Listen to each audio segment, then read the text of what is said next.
And where is this going to be at? Home.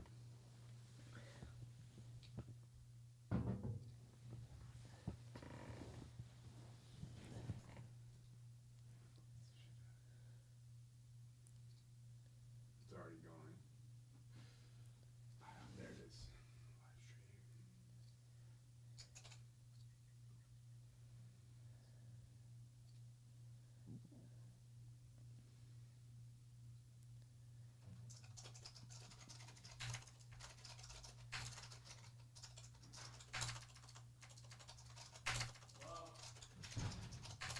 Who is it?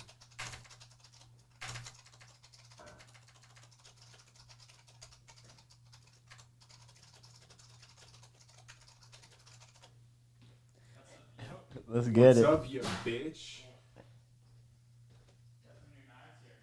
I know. Thank you. That's not all. Yeah, just slice it on your arm to test it out. Yeah, do not do that. I was joking, obviously. Get it. What?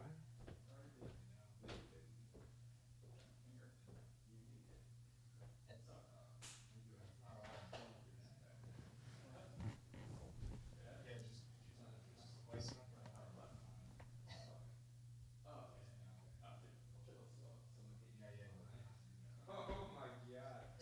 When did you get that job? Oh, let's see the tattoo. It just so they can see it. They can mouth play. Yeah, it's true. Imagine, it's worthy of compliments. Nice comment. Yo, there's like a what's this white spot though in the middle of it? Do you have this like a break in it? Oh yeah, I probably gotta go get it touched up a little bit. He adds So light what's to the it. concept It's like, of it? As above, so below? yeah, That is. yeah, yeah. It's a pretty deep concept, but it talks about the correlation between the macrocosm and the microcosm. Yeah, I'm You very know, within all things. I'm very familiar. I don't really think you are, but I just don't have the time to teach you with your peon brain. Let's get it. All right.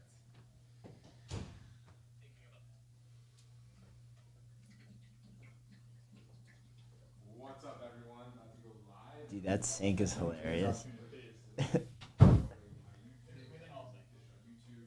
I don't really think you are, but I just don't have the time to teach you. It's gonna be for about the next hour and a half. So click this link. Thanks.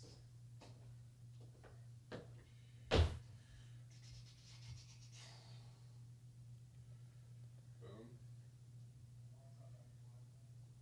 That sync is hilarious.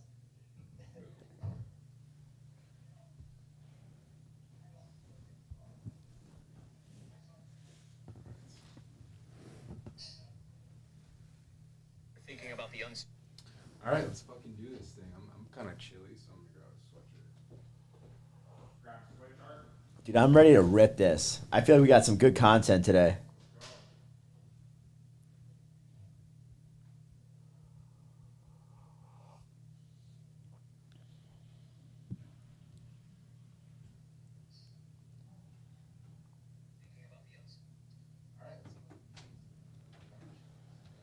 Figure out your tile shit. Huh? I mean, Dude, I'm ready to rip this. I feel like we got some good content today. It's like 30-second delay.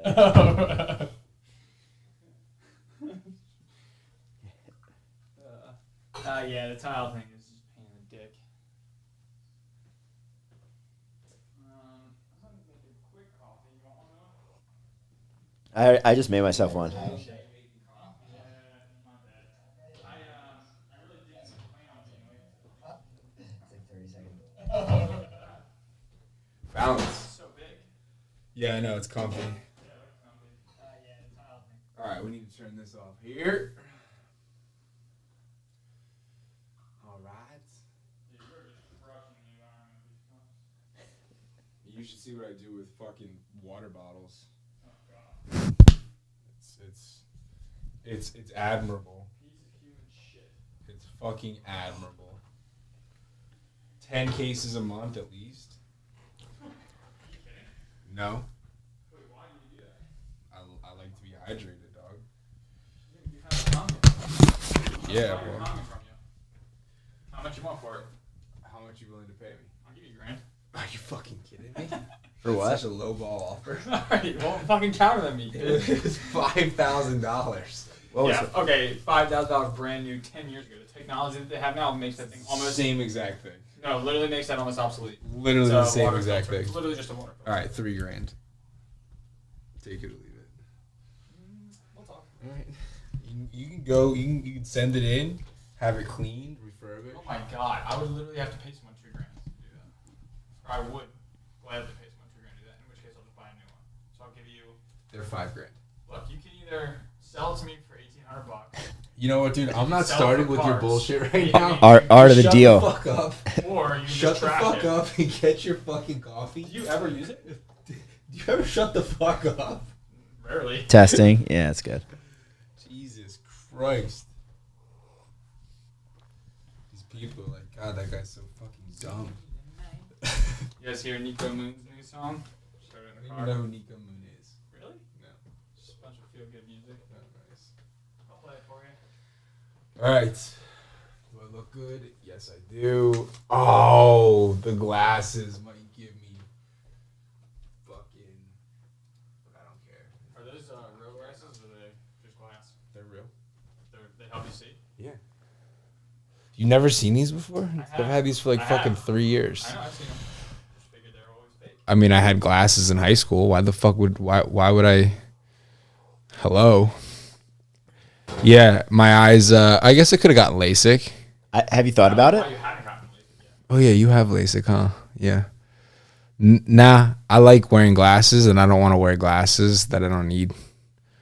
So, all right, we good? We locked fucking in. I need to start bringing the side table.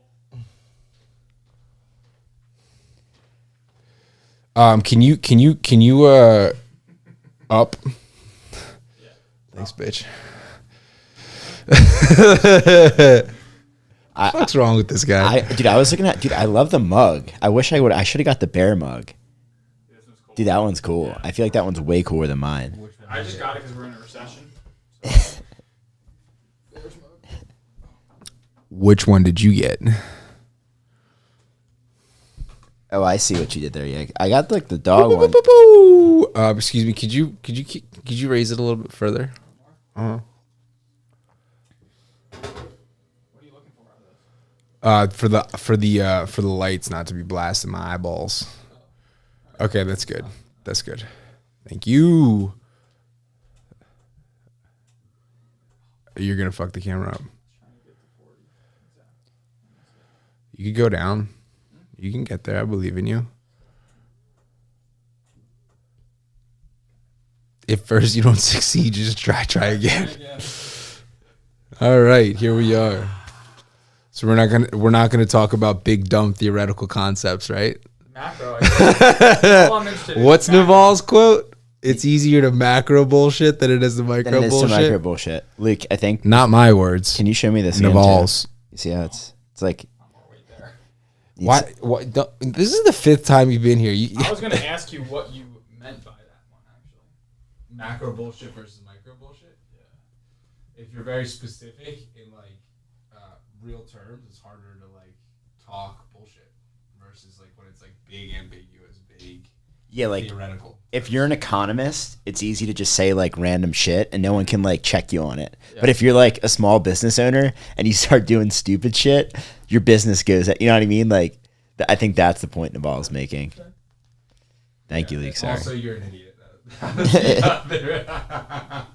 Oh man, dude, I'm in a feisty mood right now. Oh, shit. I Me had, too. like, I had, like, Uh-oh. 15 shots of tequila last night. Really? 15? Yeah. What'd you do? We grilled out and then it just fucking turned into a thing. I was up at 8 o'clock though, didn't have a hangover, hit Lifetime, saunaed. How did you not have a hangover after 15 shots? Dude, I'm asking the same question. Everyone else was fucked. I was fine. That's like, honestly, that's probably the biggest thing. It's probably 10 shots in like 5 to 7 beers, and Here we go. and then like some. Here we go. It was probably 15 plus drinks. That's probably what people want to know. Like, they don't care about the rest of the content. How can you drink that much and feel good the next day? Like, that's probably why people are tuning in. Well, first off, I'm a genetic anomaly, so don't try and reproduce. Don't try it at home. Yeah, don't try and reproduce this. No, on a serious note, I didn't eat that much that day. So I think my body was just processing stuff well. And then what I did eat was super clean. It was just like lean ground beef and some delicious fresh fish. And then I make sure I take my vitamins. I make sure I'm hydrated. I make sure I had my LMNT magnesium things. And then it was over like from 6 p.m. to like 2:30 a.m. So, right there, your body's processing, 8 of them. And then say that's if in normal bodies. I was fine. I don't know. I woke up. I was like, Didn't What's expect. LMNT magnesium? LMNT is this like very well branded electrolyte drink. I try to have it every day, actually. You have it? Yeah. I got like I've 5 never heard of boxes that. of it. You want one? Kinda. Yeah. I mean, you can have some packs. The boxes are it's ridiculous. They probably are just destroying it. It's salt and it's like $40 a box. Yeah. Really? Yeah. Yeah. It tastes good. Is it like a liquid IV situation? Liquid IV is ridiculous. The number one ingredient in liquid IV is cane sugar. Yeah, they have. Really? There's too Yeah. much sugar and calories in that. Like LMNT, Yeah. also you can drink when you fast. Yeah. So that's why Oh, really? I do Nice. LMNT. I actually was LMNT gonna is do a a good fast on version of Sunday. it. Yeah. I'm gonna start a new fast tomorrow. Damn, Just I'm a starting to heat 48 hour. up. 48 hour? Yeah. Why are you gonna do that? Just a little like refresh. I'm doing this. Rebirth. I'm doing a like switching up my diet a little bit. So anytime I do any sort of switch, if I'm testing something new, I will fast before. It's like a little reset. That's clever. It's like a recalibration. Oh, you mean like actual bars? Like there's like you eat the bars. No. They're Yeah. packets of powder that you packets of pour powder, into yeah. a drink. They're in my pantry. You can. Interesting. I might try one. Yeah. I got- just started eating like actual raw liver. Have you guys actually done that before? No. Nah. Dude, it's horrible. Yeah. It's so bad. Yeah. Like I literally, I have to like wipe down my counters after I cut it. I have to like spray this like air freshener. It's just because it's stuck in my throat. I'm burping it up all day. So I'm like trying a couple different things right now. Dude, I heard the way Ryan does it is the frozen cubes. That's what I do. Frozen cubes. Swallow. But I let them. No, you have to let it thaw. Why? Because the first day I had a frozen cube and I had to like chew it's it, like and it was like Choking on an ice cube. I'm not even kidding. It just got me. Yeah. Thinking Really? about it. Yeah. Yeah. But yeah, so then you let it thaw and then you just swallow it. Yeah. But I'm gonna try to mix it. I'm gonna try to salt it next time. I remember having raw liver at like a fancy restaurant when I was young, and I was like embarrassed because I thought I was gonna throw up, and I had to like Dude, it's crazy. I had to do everything that I could to not spit it up at this like fancy restaurant. So I But just the only reason that I'm still doing it now is because of how I feel doing it. You feel it's good? crazy. It's insane. Like, you know how you get that energy boost from the better than the capsules. well, you know, the shake. The shake gave me a Oh, better yeah, energy yeah. boost than the capsules. Yeah. This is a way better energy boost than the shake, and Really? it sustains. Like it's like a 6 hour, 8 hour. Like that day, I don't even notice it until I look back on my day. I'm like, holy shit, I got so much done today. Yeah. Are you going? Where are pure you buying it carnivore? from? Oh, go ahead. I just bought it from Giant for this first one because I just wanted to try Giant it. sells liver? Well, it's a Giant below my building. It's like a brand new Giant, so it's like a bunch of like organic shit. I think don't think the grocery normal stores are just like Giant- catching on to You this think like so? fucking trend. Well, they're- so there's this place in Springfield called Martindale's that's like it's like all fresh, locally sourced stuff. So I'm gonna do that. If I actually like this, I'm gonna start going there and buying it because I think the Giant one is like I don't think it's like pasture raised and grass finished and all that shit. Right.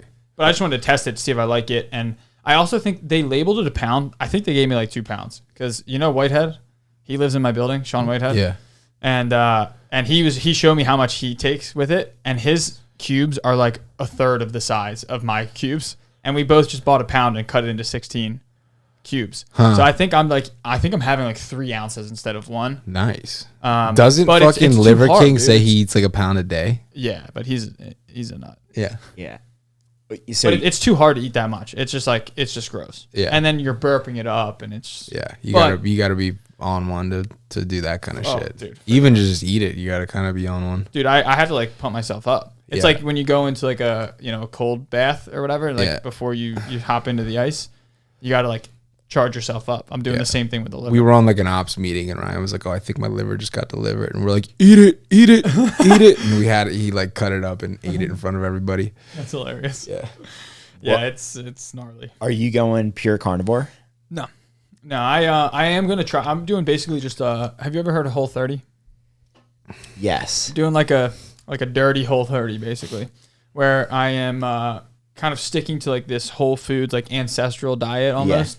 But I'm still gonna drink and stuff. Because I think Whole30, the premise of it is it's like an elimination diet, right? So you cut out everything and then you slowly reintroduce things back in. Yeah, Whole30 is really specific plan. It's Yeah. like 30 days of just like, it's like very minimal stuff. Yeah. Like you're eating like meat and like, Yeah. you know, like a potato and like that's like your whole diet.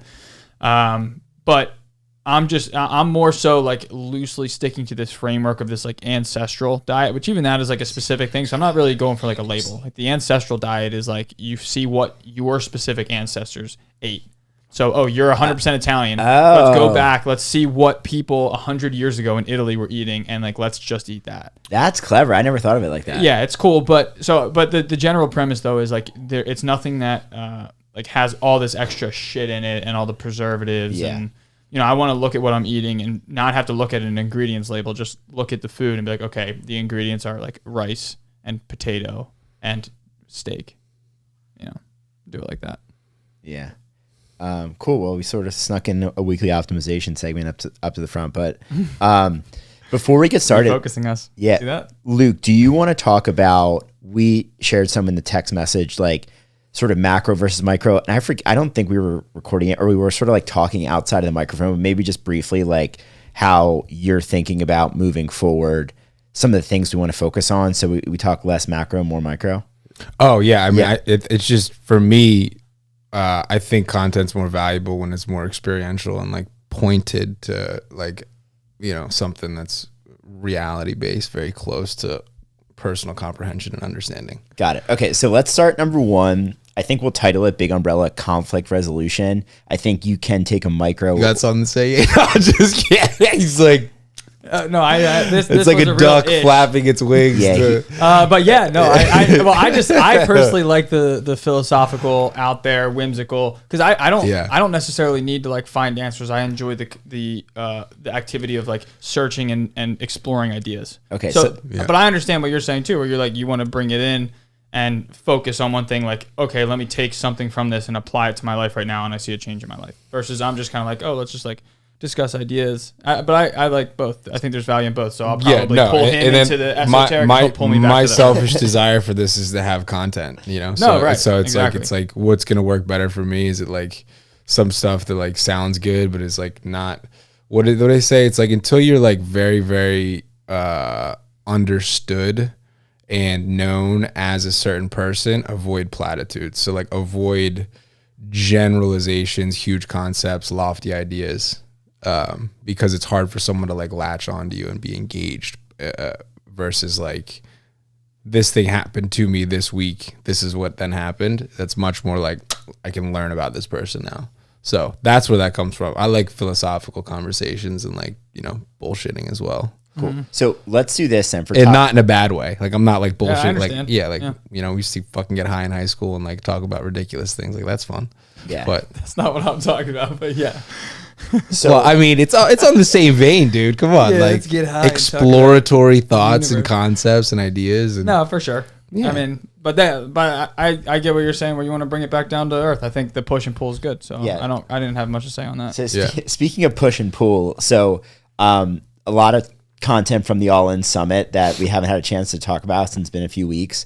So the backdrop I want to start with is like, we could call the Big Umbrella conflict resolution. And I think each of you can take a micro or macro point to this. So there was this guy, Tim Urban. I don't know if you guys listened to that one. But the long and the short of his perspective is that when it comes to political discourse, we think of left versus right.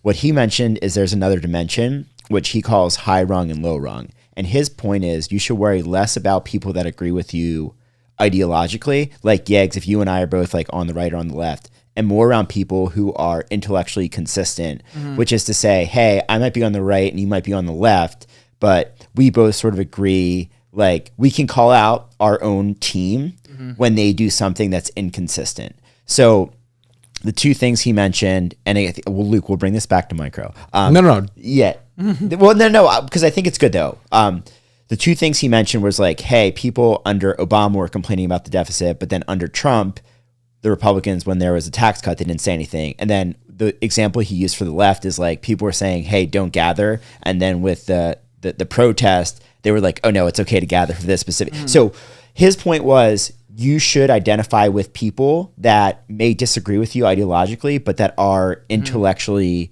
consistent, if that makes sense. So it's like, hey, even if you and I are both on the left, it'd be better to agree with someone on the right that is intellectually consistent. So with that as a backdrop, my question to you is, what do you think can be done to improve the national discourse? And then Luke, for you, when someone disagrees with you, let's say in a work setting, like how do you handle that? Okay. So those are the two questions. So Yags, Mr. Macro, let's start with you. Well, I think this is a good example of something that like the micro and the macro here are really, really just mirror images of each other. And in my perspective of how you solve, discourse, whether it's in an organization with your romantic partner or nationally, it's comes from, everyone's trying to be understood and no one is focusing at all on trying to understand. So in national discourse, for instance, how do you fix the conversation and have people start to engage with each other? I don't know the exact answer as far as like, hey, do this, but I think the framework needs to be, how do we get people to start listening with the intention to understand and less with the intention of trying to be understood? Because and I guess I would say the prescription, you want to put it that way, of how to do that would be just start with yourself and start just trying to understand. So let's just say, just thought experiment. Let's say I have a political podcast on the left, for instance, and all I do all day is just talk about shit going on in the country from my point of view. If I were to take a period of time or even one day a week where I just have someone from the other side on and not engage in a debate, but simply just try to understand their ideas and why they understand their ideas, and not even, like, if they ask me, I can explain, but if they say something that I disagree with, not explain why I disagree with them, just like be okay with saying, okay, I think I get what you're saying now, or clarify, okay, when you said this, is that because of this? And solely have that be the purpose for the discussion. So that's like, I guess, bringing a micro into the macro. It's the macro idea is trying to get people to understand rather than be understood. And then the micro would be just start with yourself. I agree. There's a lot of similarities between macro and micro. So like, Luke, let's go to you. So that's actually kind of my tattoo. What's That's like what it is. That's the one I just got. As above, so below. Yeah, well, it talks about the it's the original thing is from Law 2 of Hermetic philosophy. It talks about the law of correspondence and says that which is above corresponds to that which is below in order to accomplish the miracle of the one thing. I take the one thing as like life, but they talk about the similarities between like the flow of a galaxy and a hurricane. Macro would be the galaxy, micro would be the hurricane, but basically the idea is like they're mirror images of each other essentially.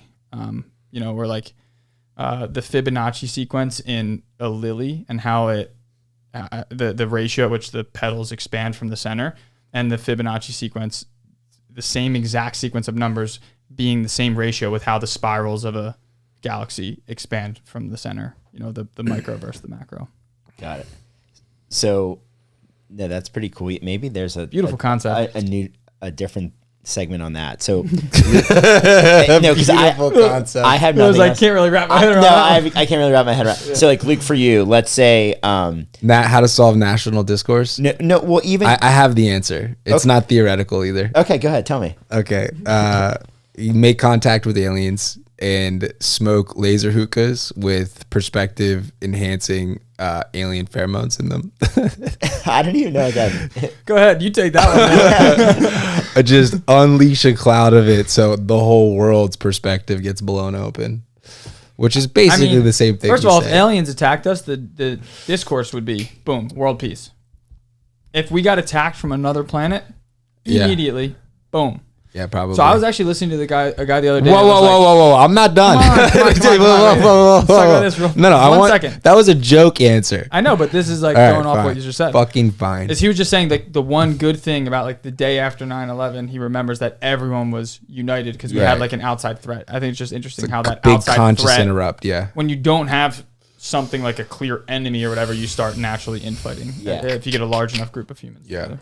Yeah. So what was the actual question? Well, so I think you can take the national discourse question, Yeah. or you can say, hey, when someone disagrees with you at work or in a relationship, Yeah. like how do you approach that? Thoughtful disagreement. Yeah, and then same thing. Like if I usually will lean on whoever's around me and be like, "Hey, what am I missing here? Like, am I missing something? Like, what do I not see?" And then I'll try to understand. So basically the same thing. So like, there was a meeting that I had, and we're hiring a bunch of salespeople right now. So we hired like more than 20 new reps in the last month, and like the people are hands on with it, have a different style. Anyway, long story short, we're on a meeting, and Sarah's like, "I'm not gonna lie, this is making me feel sort of stressed out," and I couldn't understand why. So I just tried to understand, which isn't really a disagreement, but there's some sort of disagreement. Well, it could have turned there. into one. If you didn't try to understand and you were like, yo, just what's the big deal? Just lock in, like pay attention. Right, you just right. need to pay, Right. then it could have blown up into something. Yes, But because there was- you already solved the problem before it happened. There was some sort of conflict that was happening, and my goal was just to understand like what is making this happen, and then addressing it. So let me ask both you guys this as like leaders in your respective companies. Do you think you guys have a culture at your companies where people who are below you in the hierarchy can come to you and thoughtfully disagree? You got to ask him that because my hierarchy is me and Ty. Okay. Well, what about you for you? Yes. And is there a specific forum? Like if there's a 10-person conference call, can they come there? Or like, is your style, hey, if you disagree with me, it's probably better if you and I sort of connect offline? Yeah. And It depends on what it is. So it's like if it's like a personal thing, obviously it's offline. If it just is one individual, it's just direct back and forth. But the better idea, we want to win, and everybody wants the better idea to win because we're all on the same team. So there's for sure disagreement. Yeah. And like we want disagreement. Yeah. okay. Yeah. I mean, what I heard from both of you guys is you guys really thoughtfully try to understand the other person's perspective before injecting your own opinion. Perspective's worth more than IQ. Like if you can just see the way other people are thinking about things and comprehend it, life is much more simple. Also, how can you have an opinion on if you don't understand their perspective, how can you have an opinion on it? A good one. Yeah. I mean, It's like a useless opinion. you can have an opinion on anything, but how can you have an informed opinion? Yeah, founded. But that's kind of even like how you, I guess, opened this whole thing up is like, regardless if someone, ideologically thinks differently than you about like their specific prescriptions for how to fix things or whatever, or how things should be. It's just look at them. Are they ideologically consistent? Right. Yeah. And like, that's like exactly what that is. If they're just willy nilly throwing things out to, What if they're ideologically consistent in one crazy direction?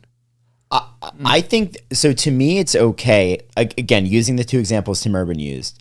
If let's say I didn't even fully understand that, to be honest. So the whole like low rung, high rung. So think of it this way: the dimension, and it's go on YouTube, so we can see like left, right. He's saying there's a second spectrum: low rung, high rung. So instead of just one dimension, there's two dimensions. And what he's saying, focus more on people who are high rung, independent if they're on the left and the right. Okay. Versus if they agree with you ideologically. And so like these two individuals, left, right, both high rung, they're ideologically consistent. Yeah, like Okay. they're the type of people that you should try to connect with. So even if I disagree with someone it. on Joe Biden versus Trump, I can say, hey, you know what? You're consistent. You're a fair referee. Versus people that are at the bottom. And I also should dismiss and say to the person who I agree with, left versus right, but is not consistent, I should say, like, even though you and I are on the same team, you're not consistent, and I'd rather have an intellectual honesty with the person that's high wrong. Does that make sense? Yeah. well, I feel like those high rung people tend to have opinions based off of, thoughtful, Right.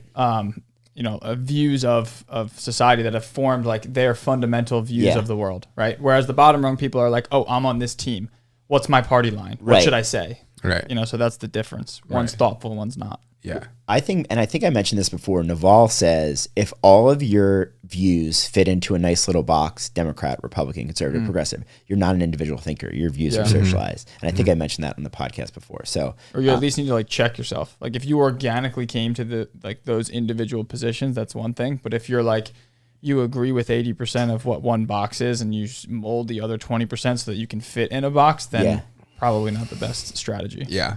Luke, do you want to try the national discourse? You sort of localized that question, which I think is fine. Do you want to take a swing at the national discourse thing, or like if What you, is the question? Solve national discourse? if you I don't were- even understand what that means. If you were in Get charge, people talking, having good conversations. Like right now, they're not even having. well, I think they are, but they're just like on Twitter, like "fuck you." Dude, it's like children yelling at each other. yeah. right. I mean, even like the people. I don't know where to start. I mean, all my answers are like alien pheromones, time machines. I think the answer is always you start with yourself. Like how else can you start anywhere? Yeah. I mean, for sure. Everyone start with themselves. There's a Confucius quote that says, "Don't complain about snow on your neighbor's doorstep when your own doorstep is unclean." I think is the thing that I think about a lot. But no, True. I agree with that.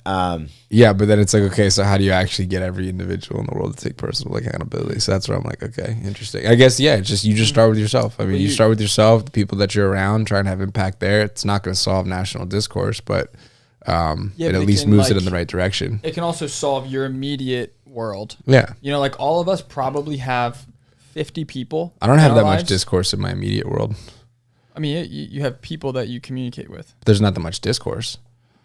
You don't communicate. I communicate. Are we having discourse right now? No. I mean, Yes. it is. This is discourse. Discourse isn't like you're like combative. I It thought just that's means what you're discourse communicating. No, it's just like Wouldn't discourse is like communicating be conversation. communicating? I think communication and discourse are more or less this Yeah. the Are same. you thinking of like I think Discord is like when things are like butting heads. I just hear the word Discord. I think- Discord's a software.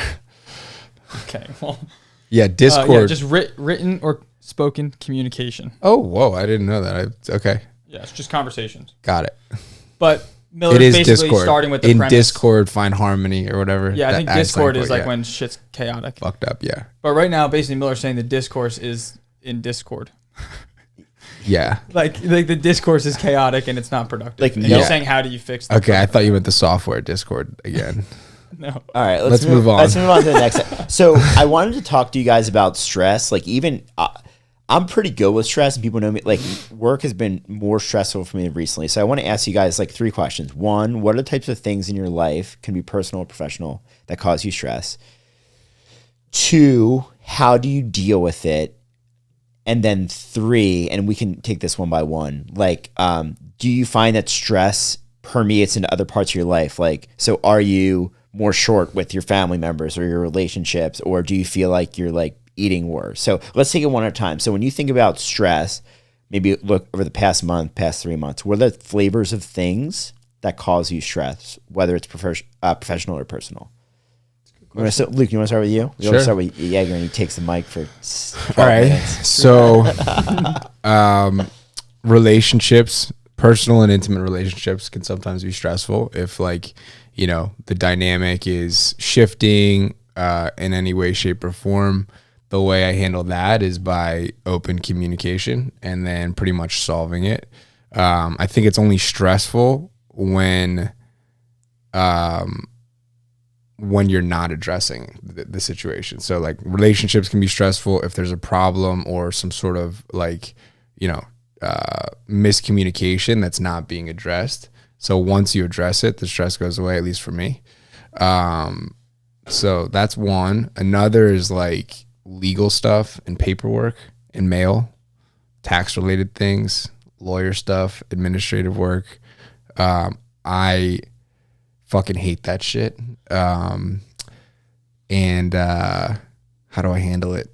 I just delay it till it's like fucking like unbearable, or like there's like a deadline, and then it's like, okay, No, I'll Answer do number it. 1 was like, I feel stressed when I delay things I hate. Answer number 2 is like, I hate these things, so I deal with it by Delay delaying. them. Yeah. Luke, don't you outsource that though? Don't you have a guy that like handles a lot of that for you, or no? Like, Yeah, I do, but you still have to do stuff. Yeah. Yeah. I mean, at the end of the day, there's still shit you have to like look at and do. And I mean, overall though, I don't think I am that stressed of a person. Like, I think I have a really high threshold for stress. I'm not that stressed out of a person. why do you think that is? Like, do you think it's your health? I think like I'm just a naturally kind of like optimistic, positive sort of person, and then I'm like, you know, satisfied with who I am and what I'm building. You know, so I have that at some level, and then or at least moving in the right direction. So I have like satisfaction and confidence in that. So that makes everything like more bearable. And then I work out, I eat healthy, I sauna, I exercise, I have fun. When I have fun, I lock in when I want to lock in. So I don't know. I think everybody's different. And you just got to figure out what works for you. But I'm not that stressed of a person. And I just, I'm not that stressed of a person. I don't think. Do you think I'm a stressed person? Yeah. Really? No, I think you handle it well. Oh. I think you're I think you're someone that puts on, you hold a lot of weight, but you're pretty strong. Oh, wow. Jesus. That's a good. Thank That's you, a good dude. one. So, Kitch, before This we is go the to first nice thing Jaeger said to me in fucking 10 years. No, It was First Wow, nice thing on dude. camera. A Because compliment. when I get an A audience, I like to compliment. talk shit. Dude, a compliment. That was awesome.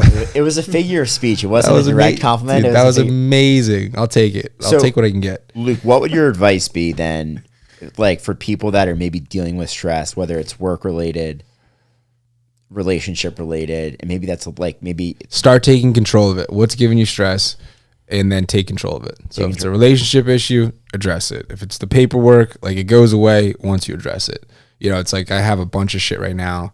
I had just fucking like a stack of mail, and I just was avoiding it. It was stressing me. The minute you open it all up and just sort it, right, the stress starts to decrease. You have like an interview, or you have a job, whatever it is. If you just, Jeff Bezos says, stress usually comes from not controlling things that you can have control over. And the moment you begin to take control, the stress goes away. I So think that's a good takeaway for folks. address the thing that's causing you stress, and the stress will diminish. One more thing before we go to Jaeger that you said around relationships, and I think before you might have given this advice just around honesty. Like with that, that would probably be knowing you, like that would be your number one tip to anyone in a relationship. Yeah.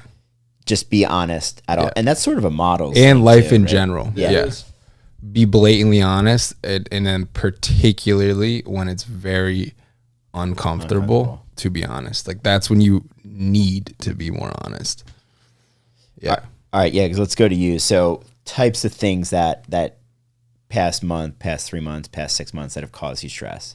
Is that was Jeff Bezos that said it comes from controlling the thing. I didn't remember who said it, but that's literally what I was gonna say. Is it comes from control, or from not controlling things that you can control. And for me, I would say, like, I think that I've noticed a pattern where the things that I delay always come back around, and when they come back around, the longer the arc, the bigger the impact. You know, so the longer I delay it, then the harder it hits. And I've put a lot. I'm like definitely a high strung person. And I think that I have this like theory that your strengths and your weaknesses are kind of mirror images of each other too. So like I think my biggest strength is self-awareness, just being able to like accurately assess. And then I think my biggest weakness is probably overthinking, and the overthinking leading to like inaction. And then for me, that overthinking makes me just sit in this like soup of shit basically, and then it's just not productive, and it causes, like I said, like inaction.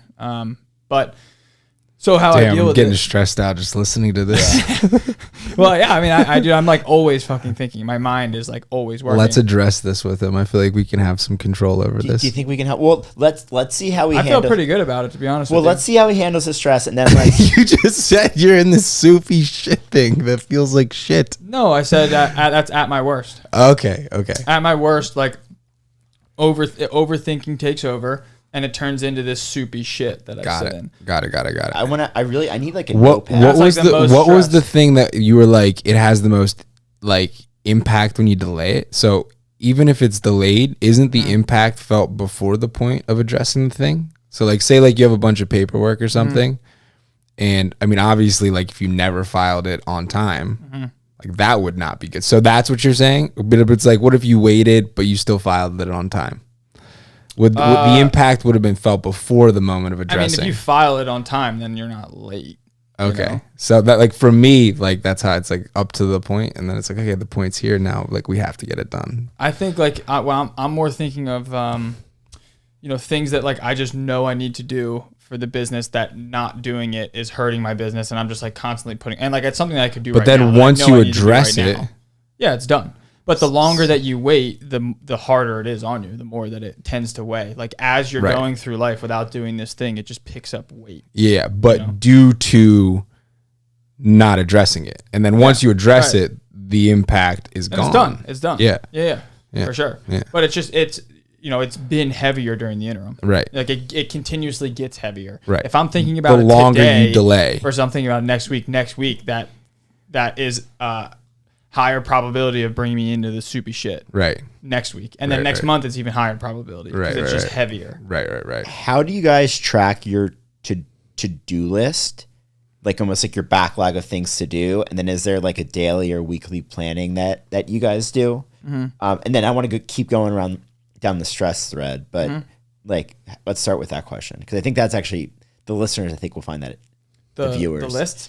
You know, it's funny. That was actually going to be my thing that I changed my mind on. Oh, Is dude. lists. Okay, no, I thought I didn't click record. Sorry. Ooh, it's already live. My bad. Sorry. Okay. So I actually just started doing lists. Before I was like very chaotic with it. I would just have reminders on my phone and they would pop up. But then I got to this point where like so many things, like my reminder list was so long of undone things that it just was completely useless. Now I actually keep a physical book with a list and I like cross it off, and like after it gets too messy, I'll like remake the list and then I prioritize specific I was things gonna for ask you, do you specific prioritize? days. Yeah. Dude, it's like so clutch. Makes me so much more productive. Now, how do you have a standard? Like I do all my weekly planning every Sunday. I look at my week. I say, here are the exercises I want to do. Here are the social activities that I have. Here's the thing I pushed off from last week. Do you just like every morning? Do you pull that up? Like, how do you think about that?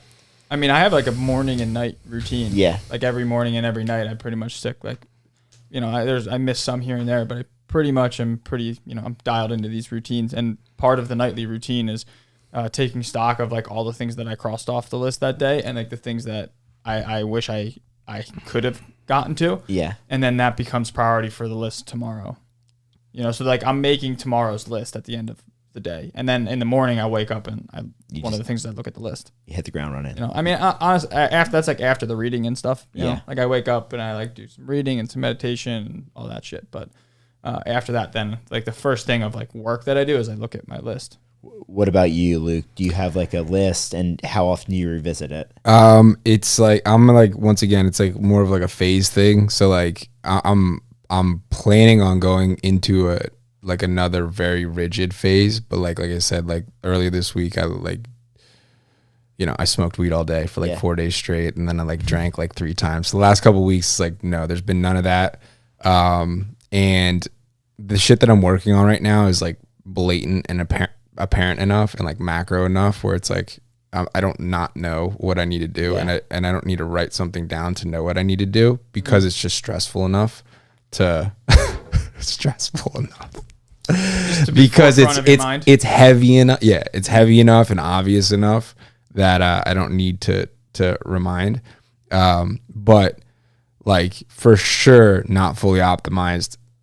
What I printed out, it's on the other side of that door. And like when I've been most optimized is planning tomorrow today. So it's just what's going to happen tomorrow. And let me just write it down today. And then after like a couple months of doing that every day, then you're seeing further out into the future because all of these things are done. So then that compounds. So I'm having fun though right now. So it's like, it's like life you have to like live as well and not just be like a fucking psycho work person. Also different but I do want to build. Yeah, exactly. You know? Exactly. So it's the season thing. So I like that a lot. I like the idea of like going through ebbs and flows. Like, hey, and even if it's not super deliberate, like I'm going to be balls to the wall in February and then relax in March. But you sort of just like go with life sometimes. Yeah. It's not. Yeah, exactly. It's not Yeah. deliberate. It's Yeah. like, it's like, it's not deliberate. Trust your intuition. Yeah. You kind of just go. And then I like to, and then I want to go back to this trust thing from both of you guys. And that's another perspective thing. Just to add that in. So it's like Yeah. if you're, if you go, on a bendy for a week, and like you're around like whatever, your brain's in a totally different fucking place, versus like, all right, let me wake up at 5. Let me read the same book every single day. Let me, walk to the same desk, do the same thing, do the same thing, do the same thing. That's going to produce a lot of the same thoughts. So, I do think that there's a way to find a place in that state once you reach a resource capacity that allows you to move around places very easily and remove a lot of friction so you can stay in that like fun, playful thing where you can see all different kinds of perspectives with more resources though, which is exciting. And I want to do that, and hopefully I'll be doing that a year from now. The mental model, I think, and then the eggs I want to go back to is like, are you playing offense? Are you being proactive? Or are you playing defense, being reactive? What I heard from both of you guys is you guys are doing your best to control what you can control, to the point made earlier. And when I listen to you guys talk, you guys are going through life playing offense, right? And I think stress sometimes when you're just being reactive and playing defense a lot. But let's I get stressed through inactivity. That's the biggest thing that stresses me out. Like even the times that I'm not doing as well with, an outside perspective, looking at the results in my life. Yeah. Like just straight up quantitative results. But if I'm like working hard and I'm working towards something, I'm much less stressed than the times that I have great results looking from an outside perspective, but I'm just not, there's not that much activity going on. So I would say like sedentary lifestyle makes me stressed. Well, so like when you get stressed out, what would be like your playbook? Like I think Luke has less of a playbook and more like he's going to eat healthy. He's going to control what he can control. But do you have like for me, when I get stressed out, I delete social media and I lean into my health more. That's like my playbook. Like when you've been stressed in the past 6 months, do you have like things that you try to prioritize? Or I mean, I'm like pretty good at just handling my stress. Right? Yeah. I don't really. It's like very, very rare that I actually get into a like I feel like I'm in like a hole. Yeah. And then if I do, I just get like very, very, very dialed in with my routine. I mean, the 3 things that I do every day that are literally for just me. They're not for anyone else. It's just work out, read, and meditate. And then each of those things is like one's more for my mind, one's for my body, one's more for my spirit. But all of them really impact all 3. But they're all for me. And doing all of those things, I think, is like an outer shell, and it's a protective layer against any sort of stress that could come in. Because at the end of the day, it's not this external circumstance that's going to stress you out. It's your ability it's to deal with it. Yeah, it's your response to that. And I'm just trying to Use cultivate a tools mental environment for myself that allows me to respond to those intentionally rather than react based off of base instincts, because my base instincts aren't always the best thing for me. Yeah. So I'm pretty good at dealing with it, but I would say if I ever do get in a hole, then I just look for more things to control into my life. I pull more things to control, and I'll put more focus on like, honestly, the same thing as you guys on like my healthy lifestyle. So I'll control my diet more. I'll control my exercise more. I honestly tend to be like a freak with like books and audio and stuff like that, and then like meditation. So there's less time. Like the meditation is almost like me flushing out my thoughts. So it allows them all to come. I can see them, and then they can leave. And then the like the books and the audio and stuff is like intentional to reorient me in the direction that I want to be going, because I just don't want to develop a habit of thought that's like a negative habit that's going to keep driving the momentum down. So my goal with that is to like allow the negative thoughts that I don't want to pop up, leave, and then reorient with outside content that's going to put me in the direction that I want to be in. Yeah. Yep. Meaning. Yeah. Exactly. We control meaning. Yeah. Once you get that, it's like, anything that's fucking bothering you, you can just be like, let me just change the meaning of let this. me switch this up. Yeah. Exactly. And then all of a sudden, like I had this thing, I did an Instagram and I was like, this is so profound. This is going to just go nuts. No one fucking, that's the way it works a lot of the time. But where it's like courage is overrated. It's like I think that like at least- I don't like that initially, so let's do this. yeah. So like in my life, I like want to beg to differ soon. yeah, exactly. So in my life, it's like I'm able to change components of my thinking in myself that any component, like I can overpower my will entirely. But isn't that your will overpowering your will? I can overpower my nature. Yeah. With your will. Yeah. Yeah. And so I can change any component of self. And I think that is not due to courage. So it's like, it's very uncomfortable to be like, okay, like I have this thought or I have these ideas or whatever, and I want to change my mind on them. Right. I don't think it's really courage that gets you through challenging things. I think you get through the challenging thing once your brain has recreated new meaning around it that allows you to get through it. Can you give me an example? Yeah. So I'm bisexual. And that was like an extremely uncomfortable like concept for me to like think about. And it was ingrained, like, this is very, very bad, very, very bad. Couldn't look at it, couldn't open myself up to it remotely. And then did. Right. And so it's like, okay, like if like you feel this thing or whatever, like you have to address this, like you have to change your mind about it. You have to reassociate meaning. And then I did. Yeah. Wait, so that was your will. Oh, hold on. Let me. I'm trying to wrap my mind around. I'm trying to get the one-liner from this. Like, is it just trusting your gut, independent of what your mind? If your mind's saying no, but your gut is saying yes. Like, yeah, exactly. Well, okay, Yeah. so I guess so like the going back to deeper the aspect courage, of you have to listen to, regardless if your that mind would be your is nature overcoming your will. What's that? That'd be your nature overcoming your will. So here's what's courageous in my mind is like it takes courage to start down that process. Like the victim and the coward doesn't look at it. Yeah. You know what I mean? They don't even want to address it. It's the courageous internal you that's like, you know what? I need to address it, and that's the impetus to start down the path. I guess that is courageous, but you can do that so slowly and so gradually and so uncourageously. And then eventually, I think by the time like you're moving through anything, you've changed the meaning of it, and it allows you to move through it. Anything challenging, in my opinion. Yeah, what I would say is that even if it takes a long time, I think it's a lot of courage. I guess so. I don't fucking know.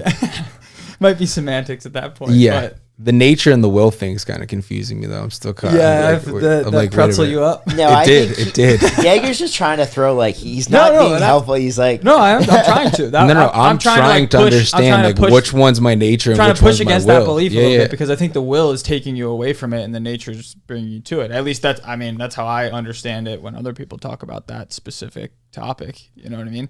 And then you, I guess, like succumbed to your nature and you allowed yourself to but you bypass your will. Your will has to overpower your mind to allow your nature to be Did you expressed. overpower or did you let go?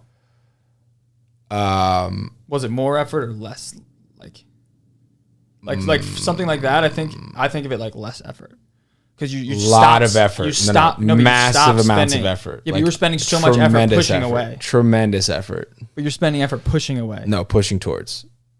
Tremendous amounts of effort. No, so pushing no, towards. the effort comes in when you stop pushing away. That's I where don't the effort fucking is. know, man. No, You know what I'm saying? I'm not trying to just No, be like I a see what dick you're and argue saying. for no reason. I'm like, I think it's an interesting point.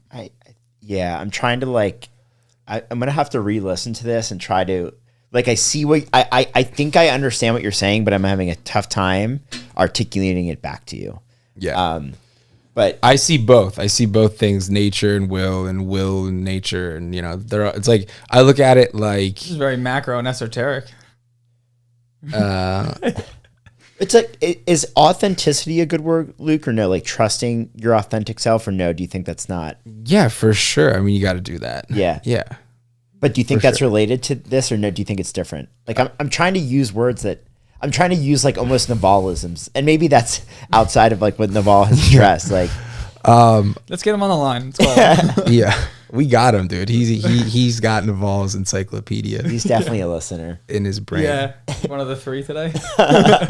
No, so like I think like I would say like you need to like public speak, or say you need to, you know, start a business, or say you need to take on a bunch of risk, or say you need to let your whole family down because you need to go follow a dream, or say you need to break up with a relationship because it's no longer serving you and once did. And your mind is telling you that all of these things are good, or, you know, you should stay here, it's safe, or, you know, your family's been right.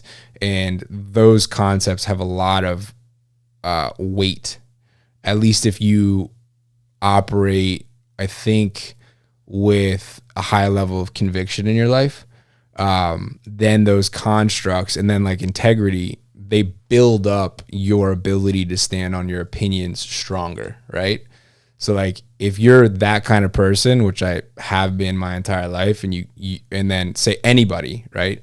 And then you get to this point where, oh my God, I just went through med school, you know, I fucking don't want to be a doctor. There's so much there that you have to like push yourself through. So that's where it's like, you're like, is it easier to push or pull? So it's like, it's pushing until the moment of like an acceptance thing, and then it's like a pull. But you have to push. You have to get yourself to the point of like, all right, I'm going to, you know, dip out on this $400,000 I just spent on med school and like ruin my identity with like my parents and my family, to like get yourself to the point. And then once you're through, people are like, oh my God, it's so amazing. You know, like I'm fucking so happy I didn't stay in this job I fucking hated, or I'm, you know, I'm glad I tried this thing, or whatever it is. Yeah, I see what you're saying. Yeah. Like it's something that you have to like. Get yourself to do. There's a hump that you got to get over. Yeah, for sure. You have to will yourself. But into I guess where I'm trying to. Most like, people don't though. That's the thing.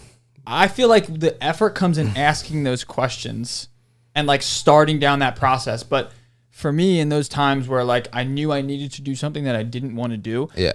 all the effort Or like was coming when from my Vima mind. went down, like that was like so hard. Yes, because so that's a good example. I had 'cause to my push mind, myself. My mind was it was spending so much effort holding together this framework that I had built. Exactly. And then when I let go of the framework, like the effort stopped. And that's when I started listening to my gut rather than my head. And the whole framework, I allowed it to fall rather than plugging so many holes and like finding how to like keep it together. I understand you know that. what I mean? Yeah, like, yeah, I understand that. like it's almost like it takes effort to be like, all right, you know what? I need to like just look at this Yeah. as it is. And for me, that comes with letting go. When I go from my head to my gut, it's letting go. It's not an extra effort. Yeah, I understand that. I don't know how we got down this whole. No, that's very well said. I understand that now. The way do you understand that? Enough. I want to like re-listen to this. Like I'm gonna because I think I get the high level concepts. I'm trying to like triangulate. You just like where lagged. we landed. Yeah, Your yeah. software just No, lagged. He's like, you know the Windows, Windows PC where it's like, Yeah, you were loading for a second. What's been your best performing? I was gonna say TikTok reel. the 3 that are pinned to the top right now. One's like, I don't even know what they are. I'd have to look. Okay, I don't know off the top. No, yeah, I was just curious because you said like you thought one was gonna go viral. Did it? Yeah. Dude, we're the opponent. Not interesting. Okay, not interesting. Okay. So the next thing I wanted to talk about was like budget stress. Luke, I know we talked about this on my podcast, but Oh man. so Right now I have a lot of budget stress. U.S. high earners who report living paycheck to paycheck. There was this graphic. I think I shared it with you guys. It's something absurd. So if you make just one data point, if a millennial is making $250K plus, 55% of them live paycheck to paycheck. That's nuts. Why? Let's start with the question. Why do you think that is? And there was like a lot of interesting stats.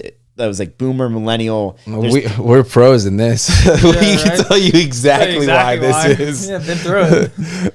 We were living paycheck to paycheck at $250,000. Yeah, I remember you made $80,000 those like 2 months, and then you're like, or like your bank account went up like 15,000, so like you thought you were doing good. I was like, damn, you take like, taxes but yeah, out, you spent 65 I'm in of the it. negative. Yeah, What did you spend it all on? So Who knows? So the year that Everything. I lived down in Miami, I made $250,000, and that was like 20 to 21, and then I paid 50 in taxes, and when I went home, I had the same amount in my bank. So that year, spent 200 grand. yeah. And it was a lot of, I mean, first of all, honestly, one of the things that was the biggest thing that I spent on was just wildly tossing money into investments that I did zero research in. Same. Like someone would come to me with oh, hey, do you want to invest in my app? I'm like, okay, here's 30 grand. Do you want to invest in this? Okay, here's 30. Like I was just like throwing money into different investments. And it was, Bill Gates has like the best quote for this that I've heard, the best idea around this concept. He says that success is a really lousy teacher because it seduces smart people into thinking they can't lose. Yeah. Yep. And I was 100% in that framework. I was like, I can't lose. I was already counting my billions. So who gives a shit if I spend $5,000 today on this table, like at a club, because I'm already, I'm a billionaire. Yeah. Like we give you this is where our heads were at this point. We created this company. It's called MB30, and it was millionaires before 30. Within a week after creating it, we were like, millionaires before 30, that's ridiculous. We were like, we're going to hit that so quickly. So we changed the meaning to multiple billions by 30. And it was serious. We were I mean, serious. it's not impossible. Like, it's like, I still fucking think We got a shit year like to that. get multiple billions. Yeah. Fucking, it's not impossible, but it's highly unlikely in 1 year, but No, I think there's some good things to it, and then there's some bad things to it. It's good to have that, like, that belief level, but it's also, like, we just need some humility. you learn from failing. For sure. Yeah. I mean, overall, it was an incredible Success, experience. you don't inspect success like you inspect failure. Yeah. Yeah. And then when you inspect failure, you figure out more because of that reason. Simply the end of due that to the quote- inspection. The end of that quote is when you succeed, you party. When you fail, You learn. ponder. Yeah, you ponder, right? Yeah. Something like that, right? Yep. So, yeah, it was good, but like, But so why we were, why do people making 250? So we were in that place because we just looked at what everyone around us was doing, and it was like, I mean, honestly, we got really excited to be at that income level, and it happened so quickly that we started portraying ourselves as this thing. living this lifestyle Yeah. as this thing, and then we had to keep up with it. I mean, no dude, matter go what, from like being like, oh, if I cut grass all summer, I'll have like $4,000 to like the next year you have like 200 something, and like, it's like, oh, Andrew, you make more money than your like parents, and you're like still their kid, like clearly, and you're like, what the fuck is going on here, So. Yeah, I think there's a lot of it's keeping pretty up wild. with the Joneses. Do you right, think? that's exactly what it was. Yeah. And like the Joneses was also this idea that we created in our own heads of who we were too. Yeah. Yeah, and then also it's like no one taught me that like you shouldn't like. I mean, everyone's like, if you're rich, if like you make a bunch of money, what do people with lots of money have and do? they They spend buy it. things. Yeah. And then you realize when you're older that it's definitely not an indicator. It's definitely not a leading indicator. It's definitely not a reliable indicator. There's some wealthy people who you have no idea that are worth $1 billion that don't give a fuck. And then there's some wealthy people that have lots of shit. The truth is most people that have lots of shit only have lots of shit, and they don't Their have net lots worth of wealth. is Well, shit. have Yeah. you guys read The Millionaire Next Door or no? Do you guys know that book? Yeah. I hated it. I don't like the premise either. Well, It's good for the average person. all right. Well, let Yeah. me try to It's like justify the fucking premise. save pennies for like your entire life. Well, And to then me, fucking- tactically, maybe I disagree with it, but Yeah. strategically or like overall thematically, I like the idea that they good word. like they went Go out ahead. they Go went on. out and said, "Hey, we're going to go study what the richest people in America do." That was their premise. That's not what the richest people in America do. But listen, so they went to the wealthiest neighborhoods and they said, wait, all these people are not here. Like that is the takeaway for me is like, there's a difference between appearing rich and actually being rich. Right. And in society, it's like, if you have a BMW, if you live in a big house, we automatically think you're rich. What that book disproved is that that is not the case. Sure, there are some wealthy people that live that way, but there's a lot of people that drive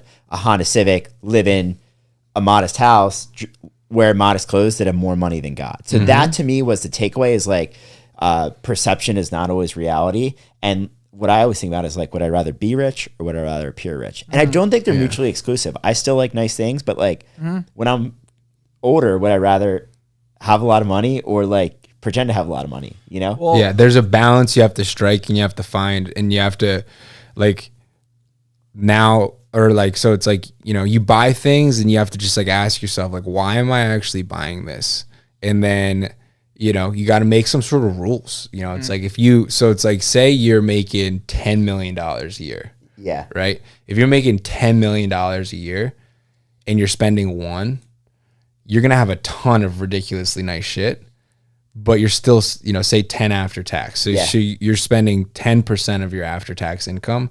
You can invest 90 and you could do that over, you know, whatever, even just 1 year, you have 9 million. And if you know, you get the point. So I it's get the like, point. it scales. And then like the thing is not overextending and then not upgrading prematurely. And then understanding that just because it's happening this year, it doesn't mean for 10 years it's going to. Yeah. Like things die, things change, you know, and you got to have some of that depth. I think that mainly the 250 happens because of perception, like you just said, and Instagram and, you know, keeping up with the I was Joneses. gonna say that's a huge factor too. Yeah. Like we didn't even have that as much when we were coming up. It wasn't as prevalent as it It's is like now. right on the start of it. Yeah, it's just yeah. starting. But like now, people just they go on Instagram and they see like their friends from high school that are, you know, they're 2 years out of high school. Got an Audemars. Right, It's like, right.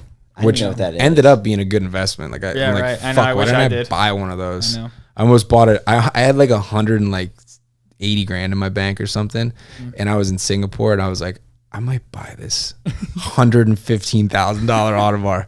But Now now, it's worth like 250. now it's worth like 300. Yeah. I don't understand But how that's an outlier. how you know, can it's make 250K. It's also not always gonna go up. like- right. But yes. And no, and 1 out of 2 people is living paid. Like that still doesn't make, like you guys are 2021. Like Dude, 250K is not that much money. Well, it's also really easy to convince yourself that you're making a smart decision or that your thing that it's paying you 250 is always going to be there or it's always Yeah. going to grow. But like the truth is that it needs watering. And a lot of times when you think you're just good, you stop watering. And then when it dies, you're like, fuck. You And still have your it's not expenses. that much money. No, like it's not, you can yeah. spend through 200 grand Yeah. very easily, like very easily, very quickly. I you agree could with spend, And you don't realize it too. Because Yeah. it's like, I mean, it's like Mike minor Tyson type- upgrades where yeah. you start just like going out to eat more at Death really, by a really thousand nice cuts, dude. places. Yeah. yeah, fucking $3,000 a month on food. And then like you pick up like a, you know, $2,000 a month apartment.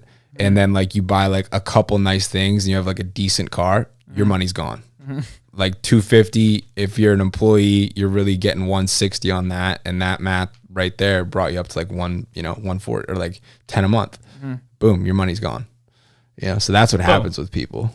I Gone. I It's like, still oh, can't believe this. my stat. salary's 250 and they're like judging off 250, but then they're getting 160. Yeah. Like, Right. like, right. like you're not making 20 a month, you're making 12. There's a big difference there. Yeah, people need to understand that like a car that costs 80K actually costs you 100 grand of income. Right. You know what I mean? Like, and I think that distinction, Right. people don't get. Right. Okay, well, dang, you guys didn't like Millionaire Next Door. I love Millionaire Next Door. Not, It was just a little soft for me. yeah. So let me. I hate that You guys premise. continue. I'm gonna pee. Okay, Luke, while you're, I was gonna say pee. I don't have to pee, or else I was gonna say, call for a pee break. So your perspective is just basically spend less than you make, and if you make more, you can spend more, but as long as there's still like a differential that you can invest, right? That's Yeah. like Yeah. So when it comes to like eating out, like I think first it's like, what are the nice things that you actually get enjoyment from? yeah, So for me, like traveling, you know, like we stayed at the Four Seasons and it was $3,000 a night, Yeah. right? And like that's expensive, obviously, but you're getting an experience, and you know you can think different in a spot like that. You're getting really taken care of. You know, you got slippers on, and it's just a nice vibe. Yeah. Looking over the whole city. So it's like, okay, what are the things that you like to spend money on, and then you try and make way more money. I mean, like, that's what so, you said on my podcast. That yeah, I love. yeah. So it's like, I mean, if you're making millions and millions and millions of dollars, which is, I think, most people's goals, then you hit a point of you can eat out very nice. You can have like a couple nice things a month. You know, you can go to a nice hotel, and if the income keeps rising and rising and rising and rising, then that's there. Where you get into trouble is if you start really buying expensive things, like a huge $5 million home with a $30,000 or $40,000 a month mortgage, right? Or like a bunch of exotic cars. Like you need a Rolls Royce and a Lamborghini and a Ferrari and a Birkin bag and an Audemars and a Rolex, and then all of a sudden you spent a bunch of money. So yeah, I think it's like, what are the things that I like to experience? How much do those things cost? And then how much money do you need to make so that you can do those things? And then you're not being a fucking jerk off while doing them. I like the idea of, there's this concept in, I forget what the book's called, but it's like turning up the dial on things that you enjoy. So if you like restaurants and gyms and travel, you turn it up. And then the things that you care less about, like I'm not a big car guy. So for me to get a really nice car, like I don't dislike people that like, it's just not my thing. So I'd rather turn the dial down on that. But then when it comes to travel, I want to do bougie shit. When it goes to restaurants, I want to, you know what I mean? So I think that's like, I like that point that you made too. And then what you will find is like, especially if you're an entrepreneur and you're controlling the income and you're controlling the output. And I look at it like one of my favorite people, actually, Rob Dyrdek. He's very fascinating. And he's like, I look at it's like, I have output, right? You have output, you have output. And then everyone is just trying to increase their output. And then certain experiential things will increase my capacity for output. And I want to be doing all of those things. So it's like, if that's eating a nice meal, if what are you that's talking about output, like just energy output? Yeah. Like ability to produce, like me as a moving unit. If I up that, then I should be able to increase the income. And so like you look at like Neil Patel, and it was like, hey, what's your cash burn in your personal life? It was like 160 or 180 grand a month in personal cash burn. That's $2 million a year, right? But he's not like, oh, I'm making 5, let me start spending $2 million a year. It's like you step those things up gradually so that your output just continues to increase as an individual. You're using the money to fuel it, and then your extra fuel is allowing you to produce more money, and then you just kind of continue that cycle. And then as an entrepreneur, you can get to a point where, like, say that $2 million is not a lot of money, and it's fueling you, right? You don't have to do anything. Everything's so frictionless. Everything's so taken care of. You don't, like, if you want to drive somewhere, here, you want food, it's all made. It's exactly how you want it. Everything's the way you want it. So there's no friction. You're just moving through and only doing the things that you want to do. And then everyone else and your team around you and the money and the resources you're using to do everything else. I like it. It's almost like investing the $2 million to get an ROI so you can focus your time better on the things that will make more money. 5 million into 10 million, 15 million. More money. What do you guys think about, how important do you guys think financial literacy is? Whether it's being an entrepreneur or just being like a successfully or like a financially independent person over time? I think there's different degrees to it. What do you there's think? Different degrees of financial literacy, and there's like a definite like minimum that you need to have as a functioning human being, and most people don't have that. Do you think that's part of the reason why we're seeing 55% of people that make $250K? Or for sure, yeah, bro. For fucking sure. Sorry, I interrupted. No, I bet you a lot of those people that are can I say something? Yeah.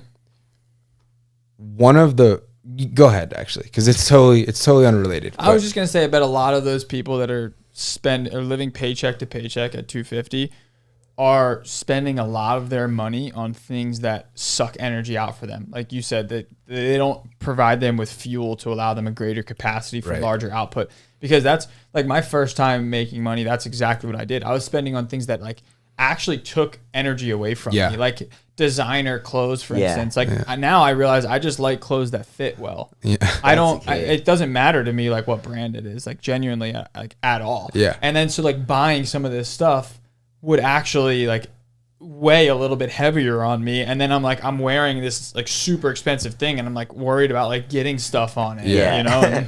And Or- then or it's in even your if you're closet. not, So you're like, I probably should wear this. Yeah. It was so expensive. Exactly. Yeah. Exactly. Yeah. So it's like an energy sucker, and I Yeah. just feel like a lot of people probably fall into that trap. Yeah. You know? And I think people don't, when it comes to money, I think, and really anything uncomfortable, people just don't look at it. Like you were kind of saying, it's like the coward won't just look, you know? And Elon Musk was saying on Twitter's thing, I don't know if you caught it, but it was my favorite line. He's like, well, the best thing would be that they're just incorrect. The worst possible interpretation would be that they think that it's bad but don't want to look too closely because they're afraid of what they would find. Yeah. I love that concept. And I think that's like finances with people, relationships with people. It's like you're afraid to get to the fucking answer, so you won't look. It's like, oh, if I have a M5 and, you know, I appear to be rich and I'm in this like fucking thing that like makes me feel that way. All my friends perceive me that way. I perceive myself that way. And I actually just look, right? I actually like, okay, how much money am I actually making? Like what's actually fucking going on here? People are just they don't want to do that because then all this thing that they have is like in jeopardy, right? Yo, and like you said, it's in so many areas of your life, and just to come full circle all the way back to the first thing we talked about with stress, Yeah. that is like it's going to come back. It's on a wide arc. Yeah. You just threw it away, and it's on a wide arc. But at some point in your life, it's going to come back because you were afraid to look and afraid to get an answer that you didn't want. And now when it hits you, it's an asteroid. Yep. It's going to fucking blow your shit up. Right. Like you have to change your entire life to, okay, I understand the impact. Can thing I now. ask Okay. you the point you just made that Musk talked See, about? I'm seeking to understand. See that? I want to see if it This I'm is- just this starting is with good myself. discourse, I'm brother. just Yeah. starting with That's what myself. I'm talking I'm about. gonna try to go full circle. Watch this. Okay. No, I'm actually Go ahead, curious though. Miller. The point you off. made around Musk Yeah. saying, "Were they afraid to look?" Yeah. Is that similar to the courage thing you were talking about earlier? Yeah, absolutely. Okay. Yeah, 100%. You know, you don't want to look when you don't want the fucking answer, Yeah. right? It's like, you know, to use the med school thing You're saying as the another coward doesn't example. look, is what you're Coward saying. doesn't Yes. look. So it's like, you know, it's like, let me just keep my head down and keep doing homework Right. and keep eating Cheetos and like, you know, I'm making a good amount of money, so like I'm not gonna look deeply at this because if I find an answer that says I need to uproot my entire fucking life, I'm not gonna like it. So I just never look. That's how most people die. Yeah. Yeah, that's brutal. Die but it's before they die. Yeah, But it's, yeah, exactly. Yeah, Die while they're here on Earth. yeah, yep. For me, what I do, and then we can move to the next topic, just as like a tactical takeaway for folks, is I feel like I've been loose with my money the past couple months. So what I'm doing for the month of June is writing down every single thing that I spend money on, and this probably might be That too immediately helps. it's just an awareness thing. Like, Yep. And then I look at, hey, here's my after tax income. Here's my investments. Here's money that's left over. Yep. Is this sustainable? And like, here are the things. Yep. Hey, I spent $500 eating out. Like, I like to eat out. Maybe that's excessive. You know what I mean? And look, there's two things that you can do. You can spend less or you can make more. Right. And You know, that's so there's two different strategies for that. Right. Yeah, I'm more on the both. Yeah, but like also maybe you want to spend less if some of the stuff Yeah. isn't fuel. Yeah. Right. So I'm like just for both, assessing what you're looking at. If it's taking me 5 hours a month to clip coupons out, which I don't do, Right. but I can, to Luke's point, that decreases my output. That's not a good investment. Right. So to me, it's what I think about. What are you putting in? What are you putting out? Like, Right. this to me is sustainable too, tracking every dollar I make forever. I don't know, man. It actually is. You can automate that. You think so? I think like when it comes to financial literacy, the best place everybody could start is looking at their cash flow and their expenses every single day. Yeah. Like I look at that shit in my business better than my personal life, to be honest. But I look at that every fucking day, and you just get such a sense of like where you're at. Where you're headed. Yeah. I think for you guys too, as entrepreneurs, Right now, it's super stressful budgeting. By the way, Why? dude, fucking spending so much money on ads. So just making sure you have enough. It's just to spend before it comes back in? it's a new paradigm. Like, Did it just shorten your like runway? no, it basically? just means that the production needs to just be huge. Yeah. Yeah. So like fucking, we had a limit on our Facebook account. It got whatever we like more than 20. Like that day we spent like 25 grand, and I'm like in my mind I'm like, oh my god, every 4 days is $100,000 going out. Every 4 days going out is 100. 4 days. That's crazy. You know, so you fucking pull it out to 30. It's like we got to be producing, and then you know we hired a bunch of reps at the same time. So it's like you have 10 new people come in, the conversion rate's not where it's supposed to be, and then you're working with these bigger numbers. If you're missing, it's just like you could just eat the whole margin. Like you could just eat the whole thing with like, you know, we're having an issue with like availability on the weekends. So say if we're spending 20,000 a day and we need to book 200 appointments per day, and there's only like this weekend, there were 60 spots available on one day. We can't turn the ads off. So you're burning 14,000 Why because can't only you turn the ads off? fucks up the optimization. You can't run that level Can you of like ads. reduce it if you need to? No. Wow, really? That level. Yeah, no, not that level.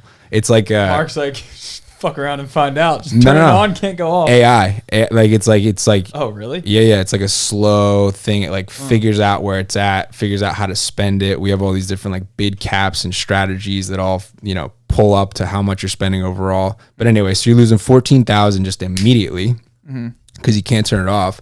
And then the production's down by like 20 to 30. And then, you know, take that 2 days a week, times that by 4. You know, so it's like, okay, 10 grand the one day, 14 the other day, and actual just burnt light money on fire. 24 times that by 4 weekends in the month, that's 100 grand. And then the opportunity cost of what the revenue should have been generated, say it's 20 to 30 grand less each day, 2 days a week, 4 weeks in a month.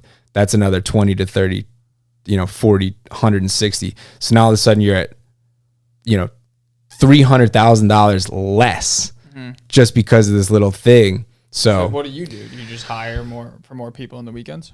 we're working through it right now. We're working through it right now. Yeah. Yeah. Is that the theory of what's going to fix it, I guess? I mean, it's really just you need to have more time slots on the weekends, right? Yes. Time slots available. More time slots available. And then the way we were just so aggressive with how we hired, and we're like, okay, everything's in place. We did all these systems for the last 6 months. Let's fucking go. Like we can hire people. And we probably did 70 interviews in the last month at like the first tier, and then up to Nikki got to like 30 probably interviews and hired probably about 20 people. And you can't ramp 20 people in 1 month and expect like the conversion rates to be where they need to be. So we're adjusting that. We're just pulling that backwards. But So some of it is just like time with people in their positions, like learning their positions. yep, time with people. Yeah. But that's an interesting budget one because it's like a new paradigm for me. Like it's like it's a different thing. Yeah. Are you lowering the ad spend then? Is that like what We're gonna bring it down to like 17,000 a day, which is still a lot. Still a lot. Yeah. Is that gonna? Are you like nervous of how that'll impact the optimization of the ad if you do that, or can you just bring it down slowly enough to where like that doesn't impact it? Yeah. It will impact it. So like, Do you like understand fully, or is it something that's like you understand correlation? Like I don't know how no, these AIs you work, understand so- fully. So like you make an adjustment, and then like if you over adjust the next day, it might spend to just like terrible results. And then if it's horrible, you could throw it off. It never comes back. You have to relaunch everything and then get it back up. And then it's like a touch thing, you know, it's like you kind of feel it. It's like, okay, it's finding a little spot here. We need to like do this. And then like you want to get it at a good scale where it's finding a spot and it's running. Yeah. And that takes, so like say we put it down, you don't know for 3 to 4 days if what you did is going to be working. It could be bad for the first 2. And then on day 3, 4, it starts to work. What's a good ratio again for for every dollar you spend, how much revenue do you usually try to get? And can you tell us what you're at? Yeah. with So the current last thing? year we averaged $27,000 a day in revenue, and we averaged about $8,000 a day in spend. That's insane, right? Yeah. So to do the same thing, we need to do 60 a day. Yeah. Yeah. So that's like fucking 20 mil if it runs there, which Yeah. is pretty cool. Fun. I was just going to say for you guys, and then we can switch to the next topic if you want. Like, I feel like owning your own business or being an entrepreneur gives you financial literacy. Like if you just go work for a big corporation, I think it's tough to understand, like, especially a kid comes out of college, makes $100,000, went to a really nice Ivy League. Like I think it's tough to give them an appreciation of financial literacy when that's like the path. There's nothing wrong with that. I just think it's like it's another benefit to me of entrepreneurship. Yeah, I mean it's a sink or swim thing. Yeah. There's plenty of entrepreneurs that didn't learn it and then they sunk. Yeah, And yeah. like they're no longer entrepreneurs. Yeah, and then you'd be surprised about how many entrepreneurs there are that actually have horrible financial literacy. Yeah. Yeah. Yeah, it's true. Most. Very true. Yeah. Do we want to do weekly optimization? And we kind of touch on this a little bit. Like you talk diet, you talk like ad spend. Like, is there anything else that you guys past couple weeks have been thinking about? Like Luke, you've leaned out a little bit, but I think that wasn't necessarily by like that sort of just That's the happened. tequila. Like I don't think you were like Yep. anything else on for you guys optimization wise, or no? Just like I'm going to Vegas tonight, actually. really? Yeah. What are you doing in Vegas? This dude Alex Hormozy, they do like 150 million a year with similar businesses as ours. I think they have like 6 of them or 7 of them or something like that. And then Nikki applied for some like dinner with them, and we got invited to it. No shit. Dude, I Yeah. fuck with Hormozy. That's sick. He went He's on awesome. Lewis Howell's podcast. I want to listen. Like I really like him. Yeah. So he's I'm the gonna meet shit. him tomorrow. Very thoughtful. Tomorrow night. That's Yeah. sick. Yeah. And then I'm gonna meet up with Morton on Monday. Oh, no shit. Yeah, Is yeah. he living in Vegas? He lives in Vegas. Oh. So Morton's our old business partner. Was like cross-line with us. He's now #1 in the world in network marketing. No crazy. way. Yeah. Yeah. So like crazy huge numbers. What else are you gonna do in Vegas? Like, are you gonna keep drinking? You're No. I'm Tequila? sleep deprived, dude. I'm gonna go there tonight. I literally booked the hotel like while you were walking in. Oh really? Yeah. So I'm gonna go there tonight, sleep, probably get room service, sleep in as late as I possibly can. I said if Hormozy wants to lift to his assistant, let me know. So hopefully that happens. He's a beast, bro. That's sick. Yeah. Yeah. And then if not, just gonna go to the dinner. Yeah. Yeah. And then Morton the next day. Dude, that's awesome. Yeah. It's a solid trip. Yeah. I'm excited. All right. So then to wrap up, I think 2 quotes that I want to talk about. I think you had one. Develop strategic incompetence. People won't ask you to do things you hate to do if you're bad at them. Was that you who sent that or no? Was that you? I thought it was in Navalism. It's a Navalism. Yeah. Yeah. Maybe. Yeah. Because You I were, definitely do that.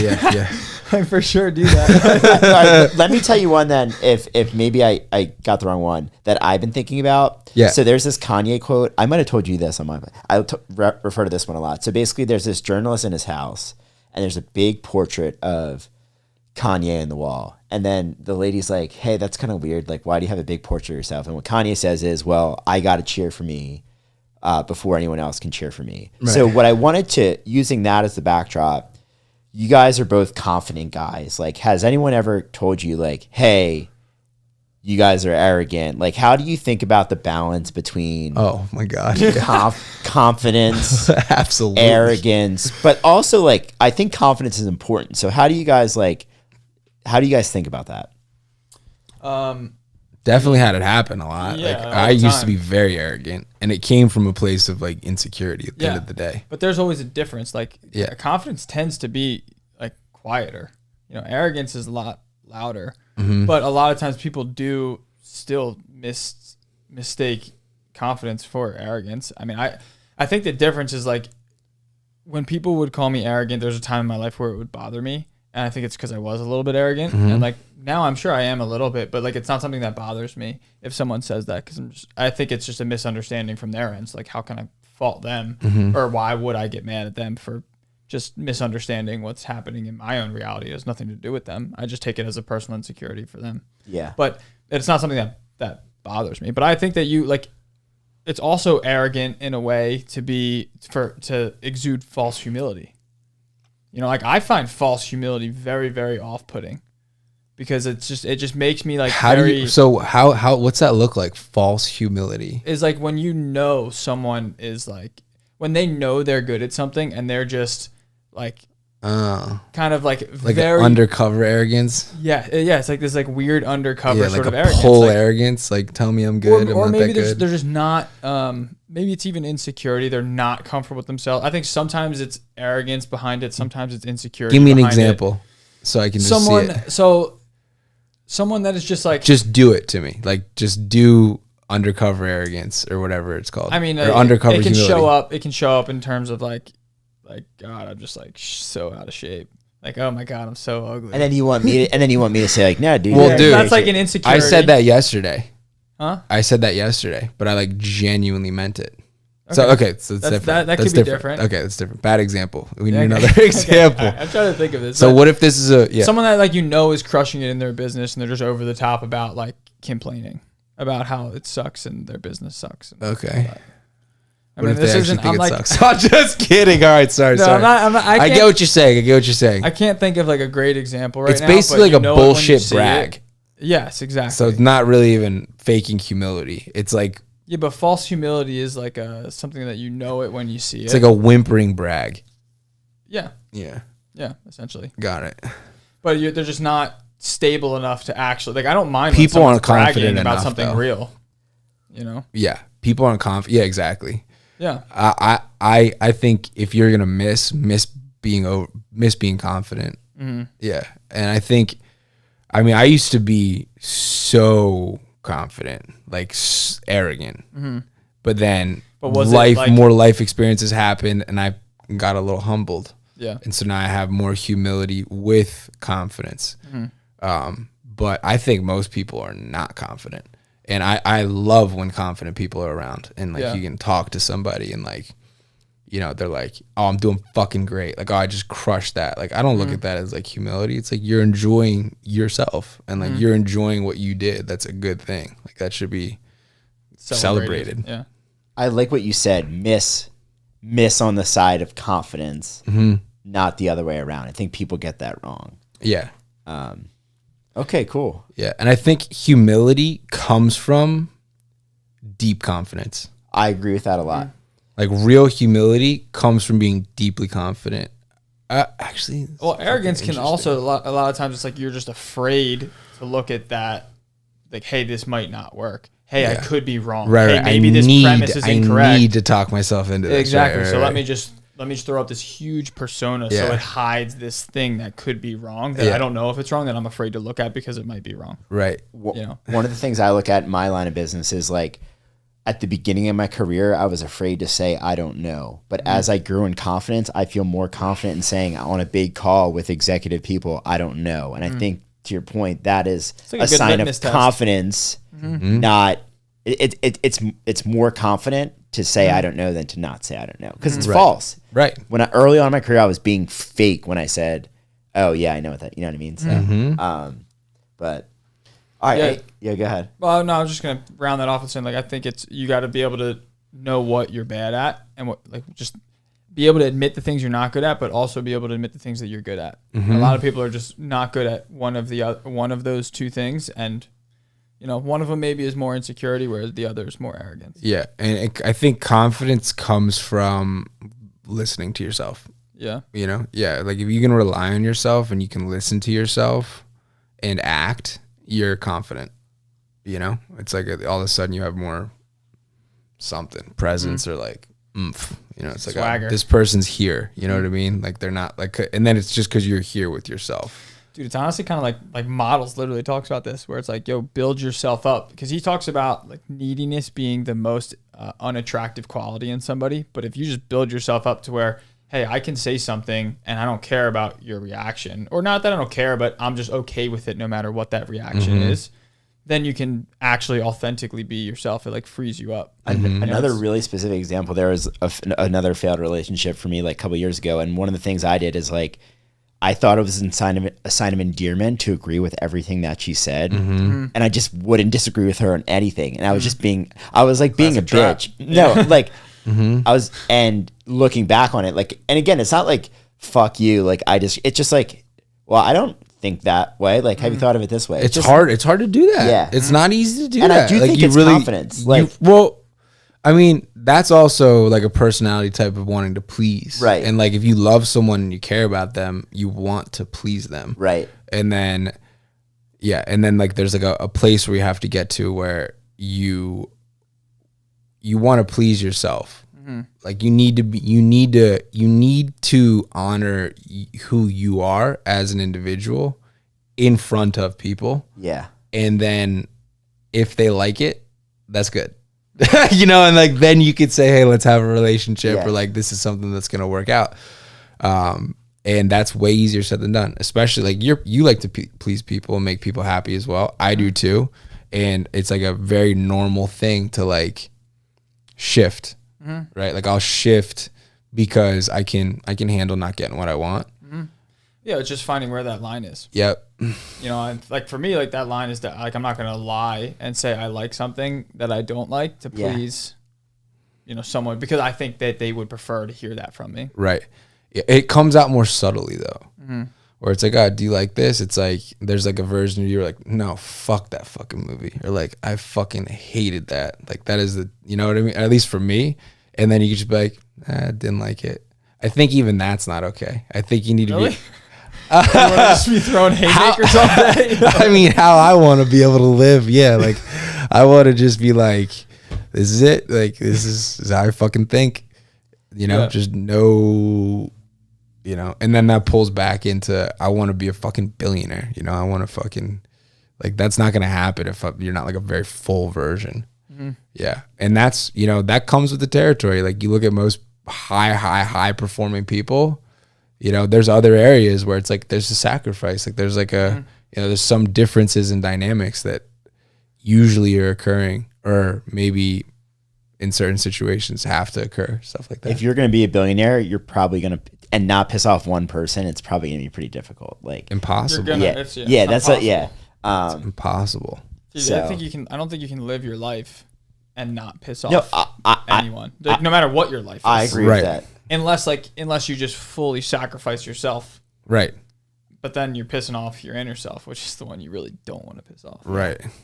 Yeah, that was important. that was like the second half of emo was that for me. It was like my inner self was just like, Trying get to out of here, Yeah. let me out. And then it's like money, confirmation, you're doing a good job. Yeah. You know, fucking social proof, whatever. Yeah. Yeah. Yeah, there's a quote. Maybe we can wrap here unless you guys will talk about anything else. In 7 Habits of Highly Effective People, and what Covey says is maturity is the balance between courage and consideration. And I think that's right. Like that's the gap you have to fill in like dialogue and in discourse, in I like conflict. But all right, Not to be confused with Discord. I mean, I can keep talking. You guys want to cut it, or what do you want to do? I didn't have anything else prepared, but if I feel like I'm when- slowly fading away. I feel like when we- fading. when I we didn't eat yet. you didn't eat Pussy. yet. I just had a banana and an apple and kidding. a couple eggs and avocado toast and a protein shake. It seems like a decent amount. That's more than me, dude. I had like 3 bites of a burrito, and I had 15 shots of tequila last No, night. I need more. Or 15 drinks, 10 shots of tequila. Supposedly McCarthy threw up. The Uber had to pull over on the way home. Not inside Where'd you guys go out? Phoenixville. Oh, was it fun? We were all together and we were having a great time. Yeah, like Camagna had a fucking blast. Like, Why'd you say it like that? Like, was it fun? Yeah, it was fun. But you chose to say, well, we were all together, so we had a blast. yeah, you know what I mean? It wasn't so much the environment that we were in. It Yeah. was like we were here and like we were all Like, you just could have getting been it. in an apartment if you wanted. Wouldn't have mattered. Yeah, it's like you put us anywhere in that frame and it's a good Yeah. time. Yeah. That's kind of what I realized. That's like where I'm at now. That's always what, for me, is like how I have a better time. It's always who I'm around. It doesn't Yeah. matter where I'm at. It's one of the reasons why the city is kind of losing its appeal to me. Yeah. I mean, we were at this like, you know, grungy, like it wasn't grungy, but it was like a bar, and like there was like a dude who was like doing live music. He was playing like fucking like Blink-182 songs and shit. That's sick. Yeah, it was dope, Jumping dude. up and down, Camagna, we were like, where's fucking Camagna? He's like standing right in the front, like going like this, which is great because he only works. Like he's Yeah. so obsessive since he bought the dental practice. It just That's funny. doesn't stop at all. So that's rare air for him now. And yeah, it was a fucking good time. But yeah, I just had a burrito. I'm chill. Like a third of a burrito for breakfast.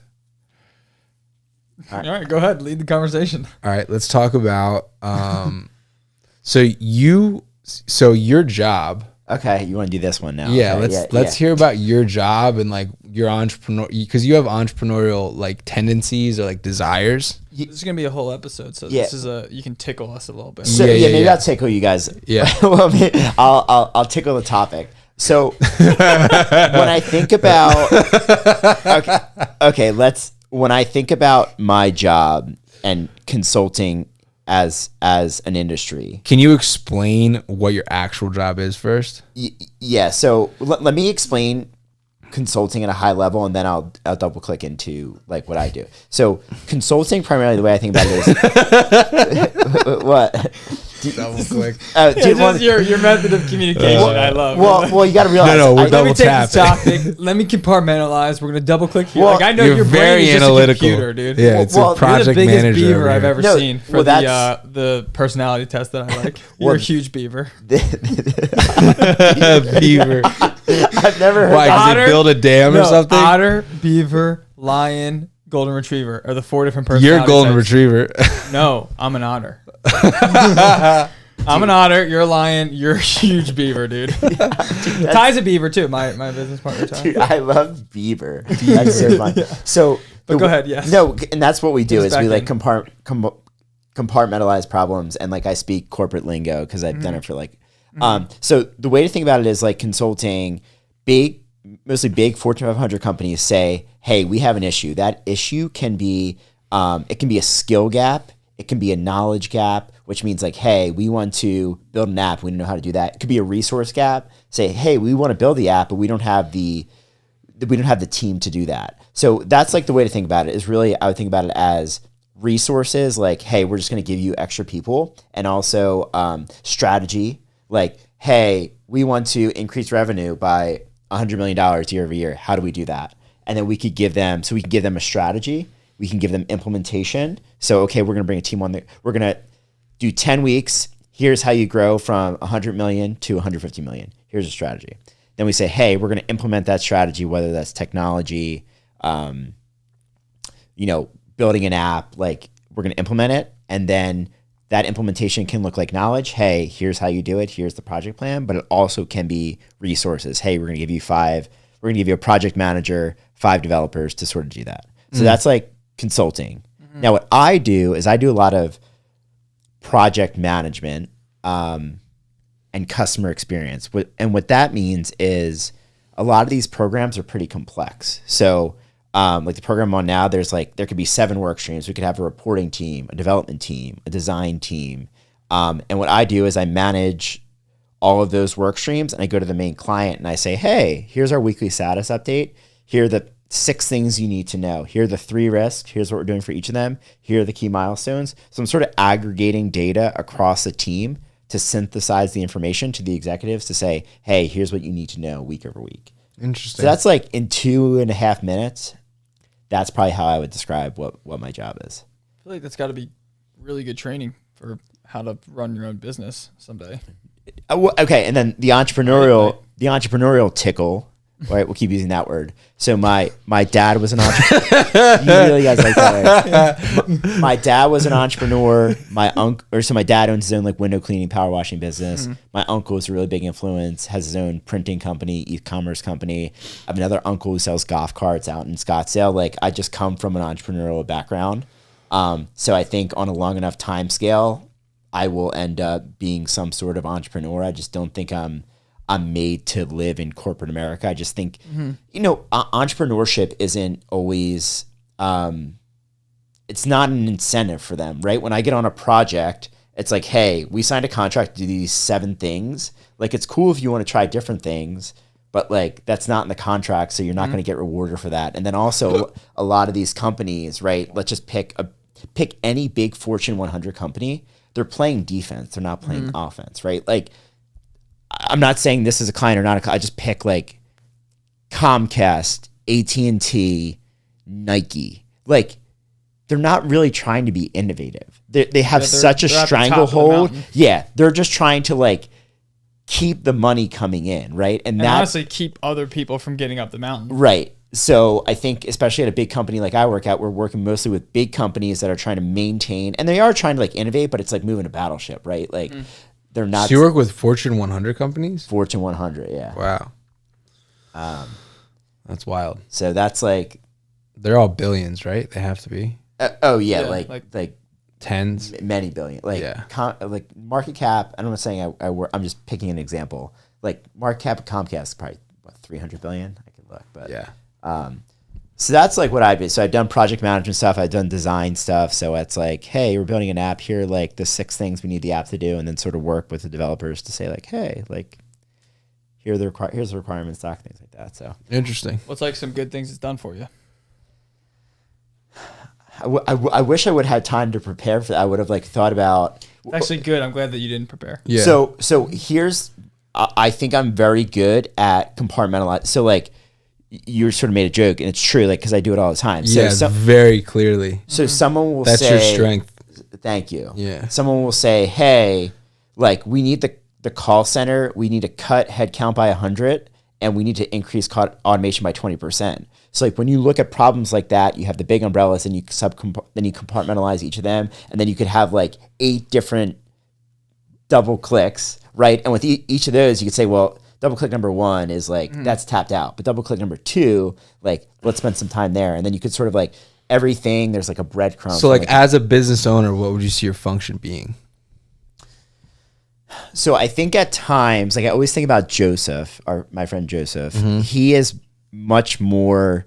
I could see him being a CEO and Elon Musk. Like Elon even said in his interview, he doesn't like I wouldn't call them administrative things. I would call it like operational. Like I could see myself being a good COO where it's like Joseph gives the direction, and I reel him in and say like, hey, it would be really cool to have a fucking, I can't even make up something shit he comes up with, a grocery store at the bottom of every apartment complex, but like here's what that looks like from an ROI perspective. And like maybe there's a balance between Joseph's creative energy and my like operational and sort of financial literacy to say like what is the middle ground? Because I think at times too, you need someone to think big, like Elon, to say like, hey, let's go to space, you know? And I think if it was me, if someone came to me with that idea 10 years ago, I'd be like, it's not financially probable, but like, so that push and pull is good too. Yeah. Kind of honestly, it's kind of the relationship me and Tyler have. Really? Yeah. I mean, I'm definitely more like direction and like speed, and he's more of like keeping it together. Yeah. I think our biggest thing holding us back has been not being on the same page with our goals. Wait, what? Well, honestly, like, when we were doing it, it was the dream team. I know. Like legitimately. I know. Because then you were like choosing the Direction. Yeah. I mean, like the role that I'm in now isn't like 100% natural for me. I have to shift myself a lot. I really want to be I want to be inside the ship, working with all the people and making them better at what they do. And that's like kind of, I would say if I had a superpower, that's what that is. Yeah. If you're good at something, I'll help you be better at it no matter what it is. And then your superpower would be like direction, speed. And then Ty's superpower is making sure that the mechanics in the ship work. And that's kind of like you're below deck, making mechanics work and make sure it's not going to fall apart. I feel like you guys are both good operators, though. Like I think you guys have direction and have vision. But when I hear you guys I'm not a good. I mean, I can be, but like it's definitely. Yeah, it's not your It's not your preferred. No. Yeah. No.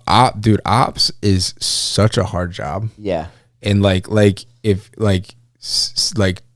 typically like the ops person runs the whole business. Like most of the time, the ops person runs the whole business. The CEO is more like, depends obviously. Like there's more like hands-on or op type CEOs, but like the ops person's, that's such a hard job. It's such a hard job. I'm not good at being on top of other people at like any sort of micro level. So I can like macro be like, this person's the right person. Let me help you move in this direction. But I'm not like, hey, did you get this done? Like, did you do this? And then especially at any level of scale where there's like, say 50 people or whatever, it's like, no. There's a lot of people management in what I do too. Yeah. So like I'll manage offshore I've managed global Scrum teams. So we have developers across the world. I've managed like new college grads, things like so that. Hard. So it's really hard. So hard. It's really, Let me ask you It's guys: like herding cats. have you guys ever fired anyone? And I know you have. And like, what is that conversation like for you guys? I fired just the people that are like we have like VAs and like kind of part-time people, and we've like let people gone in different directions, and then like for the first business when we were doing Vima, there was people that I told they no longer like got my time, which is like firing someone basically. That's actually maybe even harder because it's like, okay, like, yeah, this is what I do. I'm still doing what I do. I'm just letting you know that I'm not going to do it with you because I don't like you specifically. Yeah. Like, it's not like, oh, we need to let this role go or we're looking for something different. It's like, no, like, I just don't like you. Yeah. But I think the best way to do something like that is to be, I mean, you want to like, if you respect someone, I think you're direct with them, you know, and you deliver the message as best you can. Mm-hmm. Do you guys, when you think something isn't working out, do you try to like course correct, like for people that you fired in the past, or is it like, Depends. hey, these are the 6 things? Okay, it depends. Depends. So like I'm much more so like say sales, right? Where it's like independent contracted salesperson.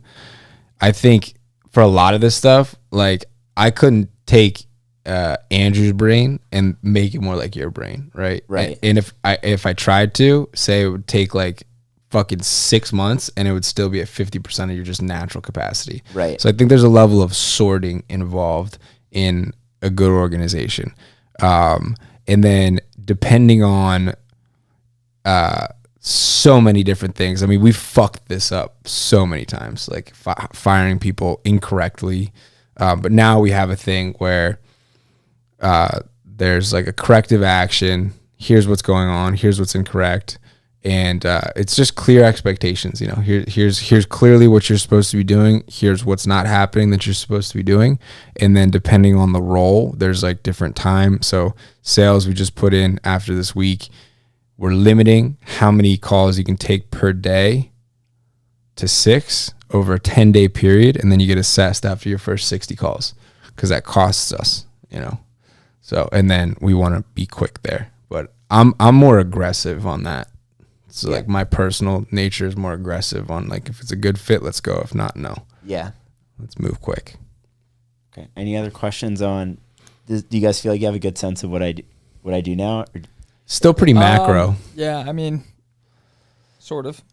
It is and the truth about consulting is like The word consulting is so ambiguous. it's so Yeah. ambiguous. It's like, it's huge. You sound more like a project manager to me. Like you're consulting, but then the actual implementation you're taking part of. So like say the company's like, hey, we want to add $100 million. yeah. Your actual utility there is bringing these people in, right?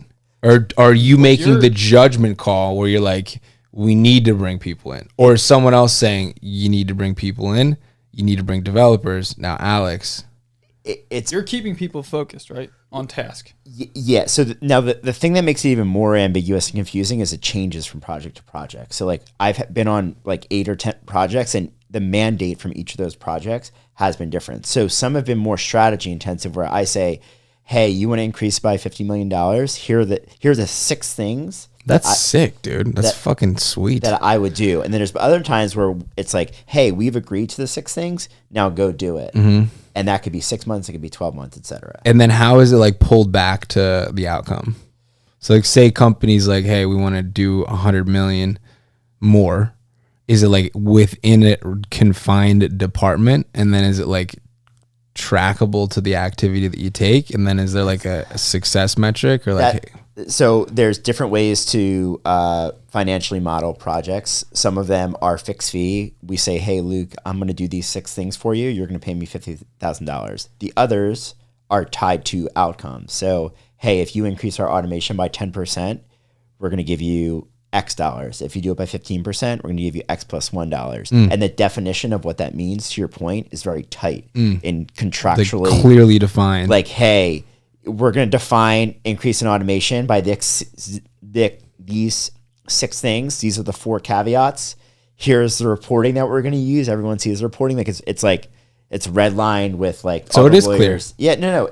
But some projects are not. There's no financial. It's not Goal. value based. Yeah, it's just, hey, do these 6 things and pay us a fixed fee, Interesting. whether you increase automation by 10% or it goes down by, you know what I mean? So, Got it.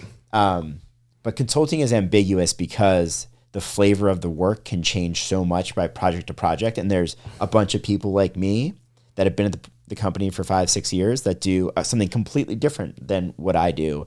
And a lot of that is sort of dumb luck. Some of it is skill set, but That's dope. yeah. That's the fucking average interesting, person in man. that company stay there for a while, and like, is the trajectory usually to grow within the company, or is it sort of a farm system for It's more so permanent roles in other companies? Now, what's your company called? I don't want to talk. I don't want to explicitly call it out on the pod, but I'll tell you after. So the So what's it called? No, I really want to know. the short answer to your question is consulting is very popular for ambitious people out of college from high, like prestigious institutions. And part of the reason why it is you get paid well, there's a quick opportunity for advancement, and you are highly coveted from like big tech employers. Like you think Google, Apple, like the skill sets you build, the diversity in the skill sets that you build at a company like this, a lot of people look very favorably on starting your career in consulting because they know it's high pressure. They know you're learning a lot. So the short answer to your question is it depends. But a lot of people do go and take like good jobs at tech and like, That's been my experience with my friends usually that are working at consulting firms Yeah. like that is they'll work there for like 3 years and Yeah. then they'll go to, one friend went to Airbnb. Yeah, another right. one, Yeah. similar companies. that's probably more common. And then like as you move up in the company, like partner track, you get like there's much more equity and things like that. And that's like Is that you have that ambition at all? Or? well, I guess think- maybe you don't want to say. You worried about? well, I'm Big not really Brother worried here? about that. I mean, Yeah, I mean, you're ready to tell them that you're eventually going to become an entrepreneur. well, that's the thing. Is right. Is like would I rather have financial upside and financial downside with a bigger company where there's things outside my control, or would I rather just control my own destiny and be able to say what I want, control, like Let me ask you this: would you rather like be building a company that you're excited about and just book for the next 5 years? You're making $100,000 a year, or for the next 5 years, be in your current role, make $200 a year. Well, the thing is that so it's the golden handcuffs thing. They pay you just enough, and this isn't my company. This is all Just like, answer the question, Alex. Alex, which is it? well. Here's what The best Why are you interpretation is he dodging? doesn't actually know. The worst is he Oh, he does, though. He knows. just He won't doesn't look want to closely figure it enough. here's my biggest downside with the company. Here's what I grapple Still with. not answering the question, Alex. I'll get there. He's computing. Alex, you're already there. So I don't think I have meaningful upside. And what I mean by that is, say if I was the best person in my position I was going to ask that question next. versus the worst, I would say if I had to guess, people might disagree. Maybe call That's it kind of the premise of this question. call I'm it asking. call it 25 grand. That would be my guess, right? If I was the best versus the worst, there's to me that's not enough to, it almost disincentivizes you to be like an A performer. Whereas if you go to a startup or something small where you have what I would call value-based outcomes, like if I go work for Luke and they say I wouldn't do good in sales, but hey, I'm a sales guy, you're going to pay me $50K, and if I sell 100 units, I get another $100K versus like my friends that work in sales. One of the things I like about that is their financial outcomes are tied to their performance, and that's one of the things that I think is lacking. And the company would disagree with me on that, but Speak.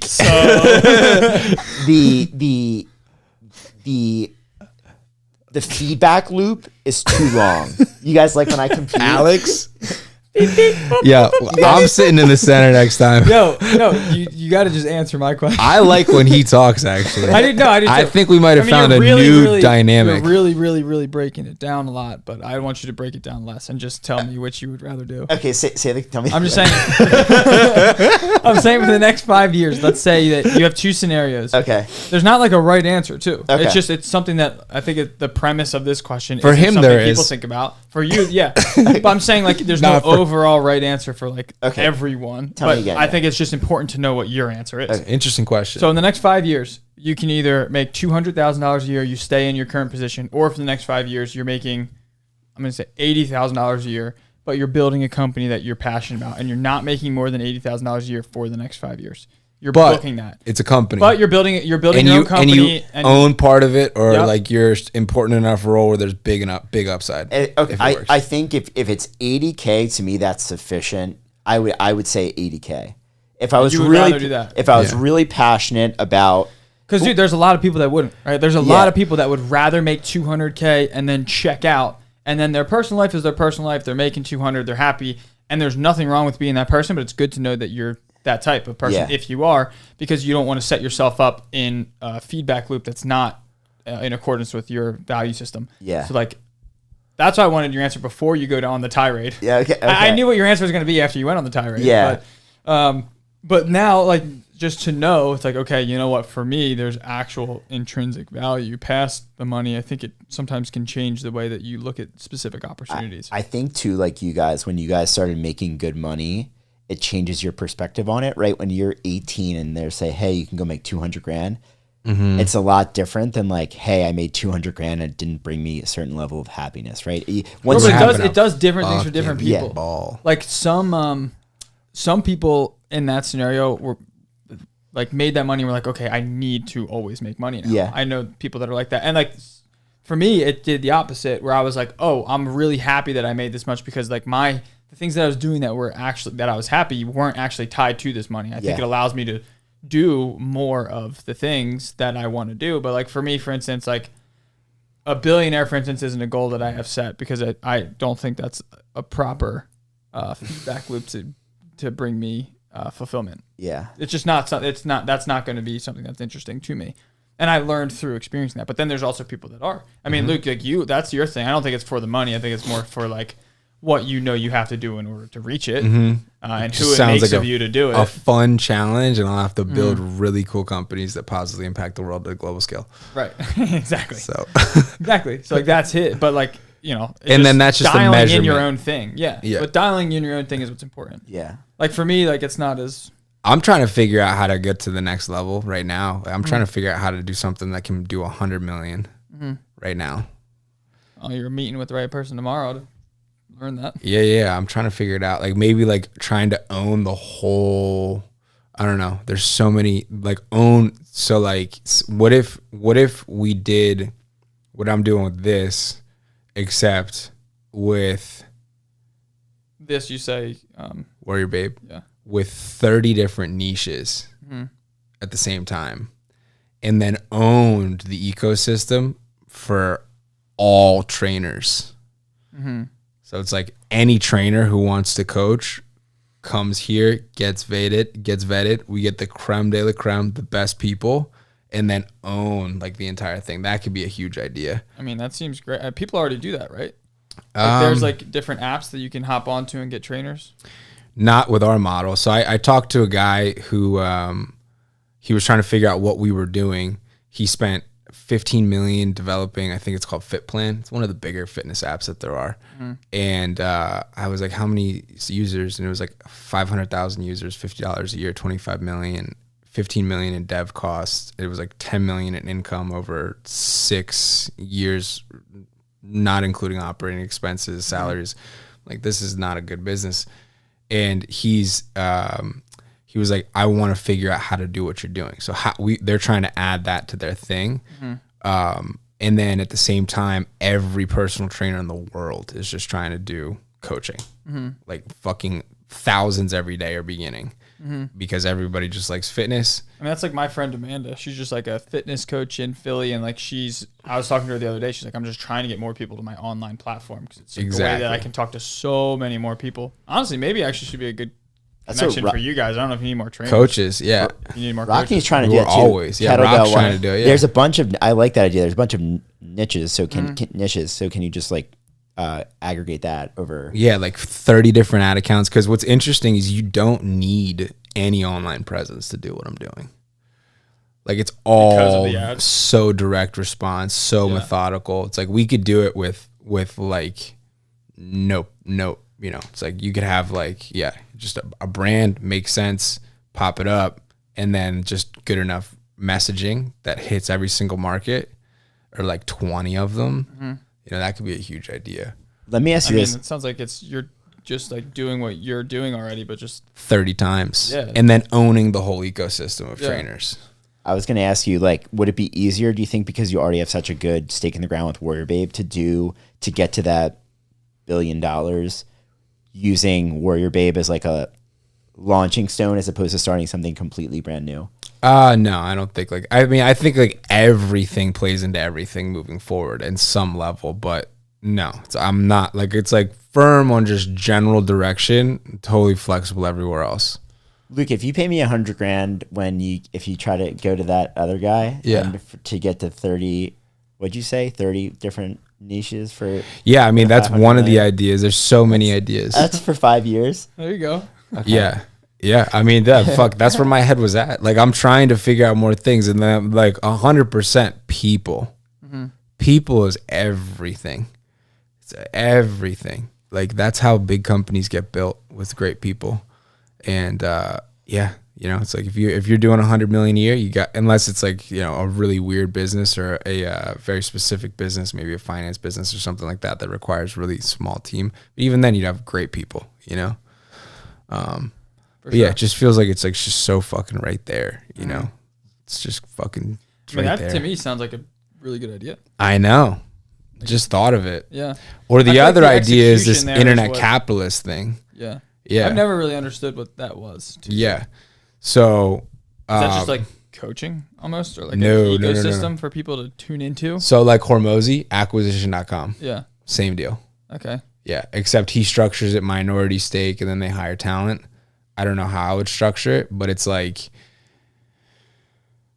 there's another idea I have as a software company around the tracking that I have for my company that no one's done. So you have like HubSpot, you know what HubSpot is? Yeah. HubSpot tries to be everything. They're like a CRM, a sales thing, a call funnel, checkout, texting, you know, they try and do everything. They don't really do any of those pieces extremely well, but because it's all in one place and having the data organized in one spot, there's more upside to having that organized than the downside there is of having like worse components. Whereas there's all of these individual softwares and like tech stacks that companies vary and have, and figuring out a way where we take, like we did, so we take everything from source across all the softwares that we use, pull all the data into spreadsheets, and then have that spreadsheets go into formulas that give me like real time on everything. So like I see all the costs for all the important metrics, day tight compartments, no lagging in merchant accounts. Like say like there's 50 grand floating in Stripe. That's not going to QuickBooks until, you know, 3 days after it's collected. And then until it's approved in QuickBooks, it's not showing up in your accounting. And people are flying blind. So it's like the amount of people, online fitness coaching, for example, or anything online in between like 100 grand and 10 million, there's no solution for it. People have no idea what's going on. 10 million to 30 million, there's still a lot of people that have like hodgepodge systems like we kind of do. And then 30 plus, you have like data scientists who actually do the thing and bring it all in. But I see that as something like Becker with Hyros. Dude, that's worth hundreds of millions now. Really? Yeah. Hundreds of millions. That's wild. Yeah. We pay them because these softwares, they scale with volume. So, you know, Hyros is like, oh, you're reaching your monthly limit of $1 million tracked. And then the plan goes up to Do you use his software? Yeah. Oh, really? Yeah. I think we pay him like 40 grand a year now for his Really? software. Yeah. Sick. Yeah. Yeah. And then like you can't stop using it. Yeah, it's so sticky. So sticky. Yeah. It's holding all of your data. It's how we track our ads. Yeah. Yes. But like say the same thing. We would do the same thing, except like I look at his after I look at mine. So I look at that for ads, but I look at my blended company metrics overall every single day. And that's just something that it's just like, if you know, if your blended's okay, like your costs, say you spend 30 grand or you spend 10 grand and it's on 15 different platforms. If you have the fact that this 10 grand produced this overall, you know you're not going to die, right? Yeah. Like step number one is know you're not going to die. And then you can go deeper into each individual channel and platform. So I think there's value there. So the idea would be to build that. That's a whole company in itself, really. And that could be a huge company.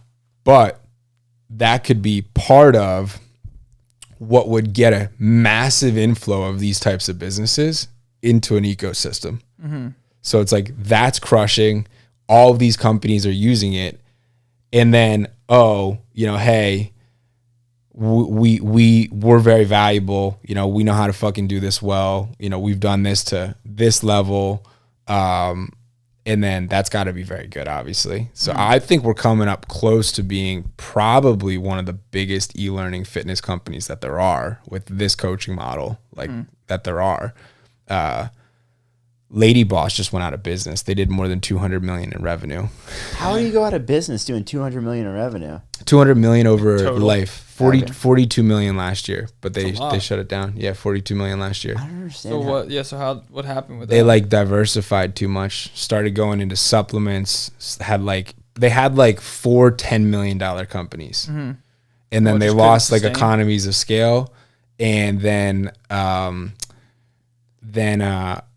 supply chain things happened. Most of their revenue was being generated through supplements, and then the supplement costs went through the roof. And and then they have kids, and they were like, this was the time we had to make this hard decision. They want to do something with their life. Probably had a $40 million beast that was paying them less than it was 10. Yeah. Even this month for us, the revenue's retarded, but because it's shaken out, it's like, oh my God, we just brought all of this stuff in, we're doubling our revenue, but at this run rate, it's like we have the same profit as we did last month, right now. So I do think that that'll fix itself, but imagine doing that up to 40 million and then making what you were making when you were doing 10, Yeah. Right. and you're like, fuck this. That's rough. Yeah. That's gotta be frustrating. Yeah. I mean, dude, even would you now stick within this niche that you're in, or No, would I you could do go- anything. Because I was even thinking about this vacation company. Oh yeah. Dude, those things are just starting. They're just popping up, and the cash flow in them is insane. What is it? So what I was thinking is we could just buy a plot of land Okay. in Bumblefuck for super cheap, Yeah. and then just drop these tiny houses on them. Or Don't these, isn't it little just A-frames. one in an area kind of deal? What we would do is we would just buy a big plot of land and make multiple. You're secluded, but then there would be probably a big house or whatever, something like that. But it's a really interesting model. I mean, I've seen this one guy that I follow on Twitter. It's really real estate Twitter. He was like, yeah, I just ran this test, bought this plot of land, and then I think he dumped 10 of these little A-frame houses on there, and the cash flow is just ridiculous. They just use Airbnb, but the thing with that is, it's in the middle of nowhere. So you are reaching people. They're not finding you randomly. So that business is just as much with the real estate and the management and all of that stuff as it is with branding for a vacation company. And the only way it makes sense to do is if you do it at scale. So you would do one as a tester, and then if one works, I mean, the acquisition and construction for something like that is so easy. Mm-hmm. You just have a print them. system. Yeah. Once you do one for that, it's just, yeah. How much? What's it cost? I mean, I don't know because it depends on where you're at, what you can get the land for. But I mean, these houses you could drop on the land for 60 grand. Is it I mean, tough if to you do, get? we do maybe nice ones. You spend 80, 90 grand per house, but you're literally dropping it on a slab. Mm-hmm. The plumbing is hooked up. Isn't there. part of the intrigue that there's one per mountain corner? Isn't No, that you make part them of it? secluded still. I mean, you would be buying plots of land. So You're still in the middle of nowhere. You're not walking out of your door and So they're not right next to each other. no. I mean, Okay. you could. This guy that I'm talking about did. His were in a circle. So you have the one side of it was all glass, looking out into woods, and then all of them were facing towards the center. So almost There's like a hotel. almost. Okay. Yeah, but you go there and there's not Wi-Fi. There's not any of that stuff. You're kind of in the middle of nature. In the middle, there's this big fire pit and outdoor kitchen and all that stuff. And then you go in your thing and it's super secluded except for one window that's facing out to the woods. Yeah, that's interesting. Yeah. Have you guys ever thought about both of you guys, starting a conglomerate, trying to have 5 or 6 child companies, and it's almost like angel investing where like maybe you do that as one of them, maybe you do the software company you thought about, you pool money, and then like one of them goes nuclear, the rest maybe fail out, and that's like I feel like you guys would be good at that, especially for you, Luke. Like you're not to say you aren't qualified yet here, but like given that your background and your skill set, like having you as a partner in some of these companies, the capital is one thing, but also your experience, like you could really be an accelerator and help these companies scale. And again, maybe you do it for 5 companies and one of them turns out to be mess. Like, yeah, no, you're 100% right. I mean, I've been like, that's, I'm like, I need to take more risks. I need to try more things. It's like, even the software, you know, it's like, all right, spend the 50 grand, like get the fucking thing developed, see if it works. Like, it's like, okay, it might not, but like, then do that 10 times. Yeah. You know what I mean? Just like when we were that saying happens, before, do it again, such do it a again. better investment than like stocks too. Yeah. Invest in something that in Exactly. worst case you learn from it and you make connections. And, you know, makes your life better. Yeah, exactly. And that stuff sounds fun. So yeah, I mean, that's my goal, man. I mean, I want to have many companies, you know, like that's 100%. That's the direction without question. I believe it. Yeah.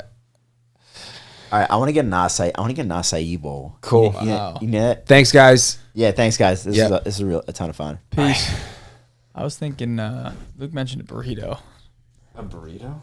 Well, you mentioned that, and I've been thinking about it since. I mentioned. Oh, breakfast burrito. What I had for breakfast? Oh shit. Yeah, but I'm gonna have a lunch burrito.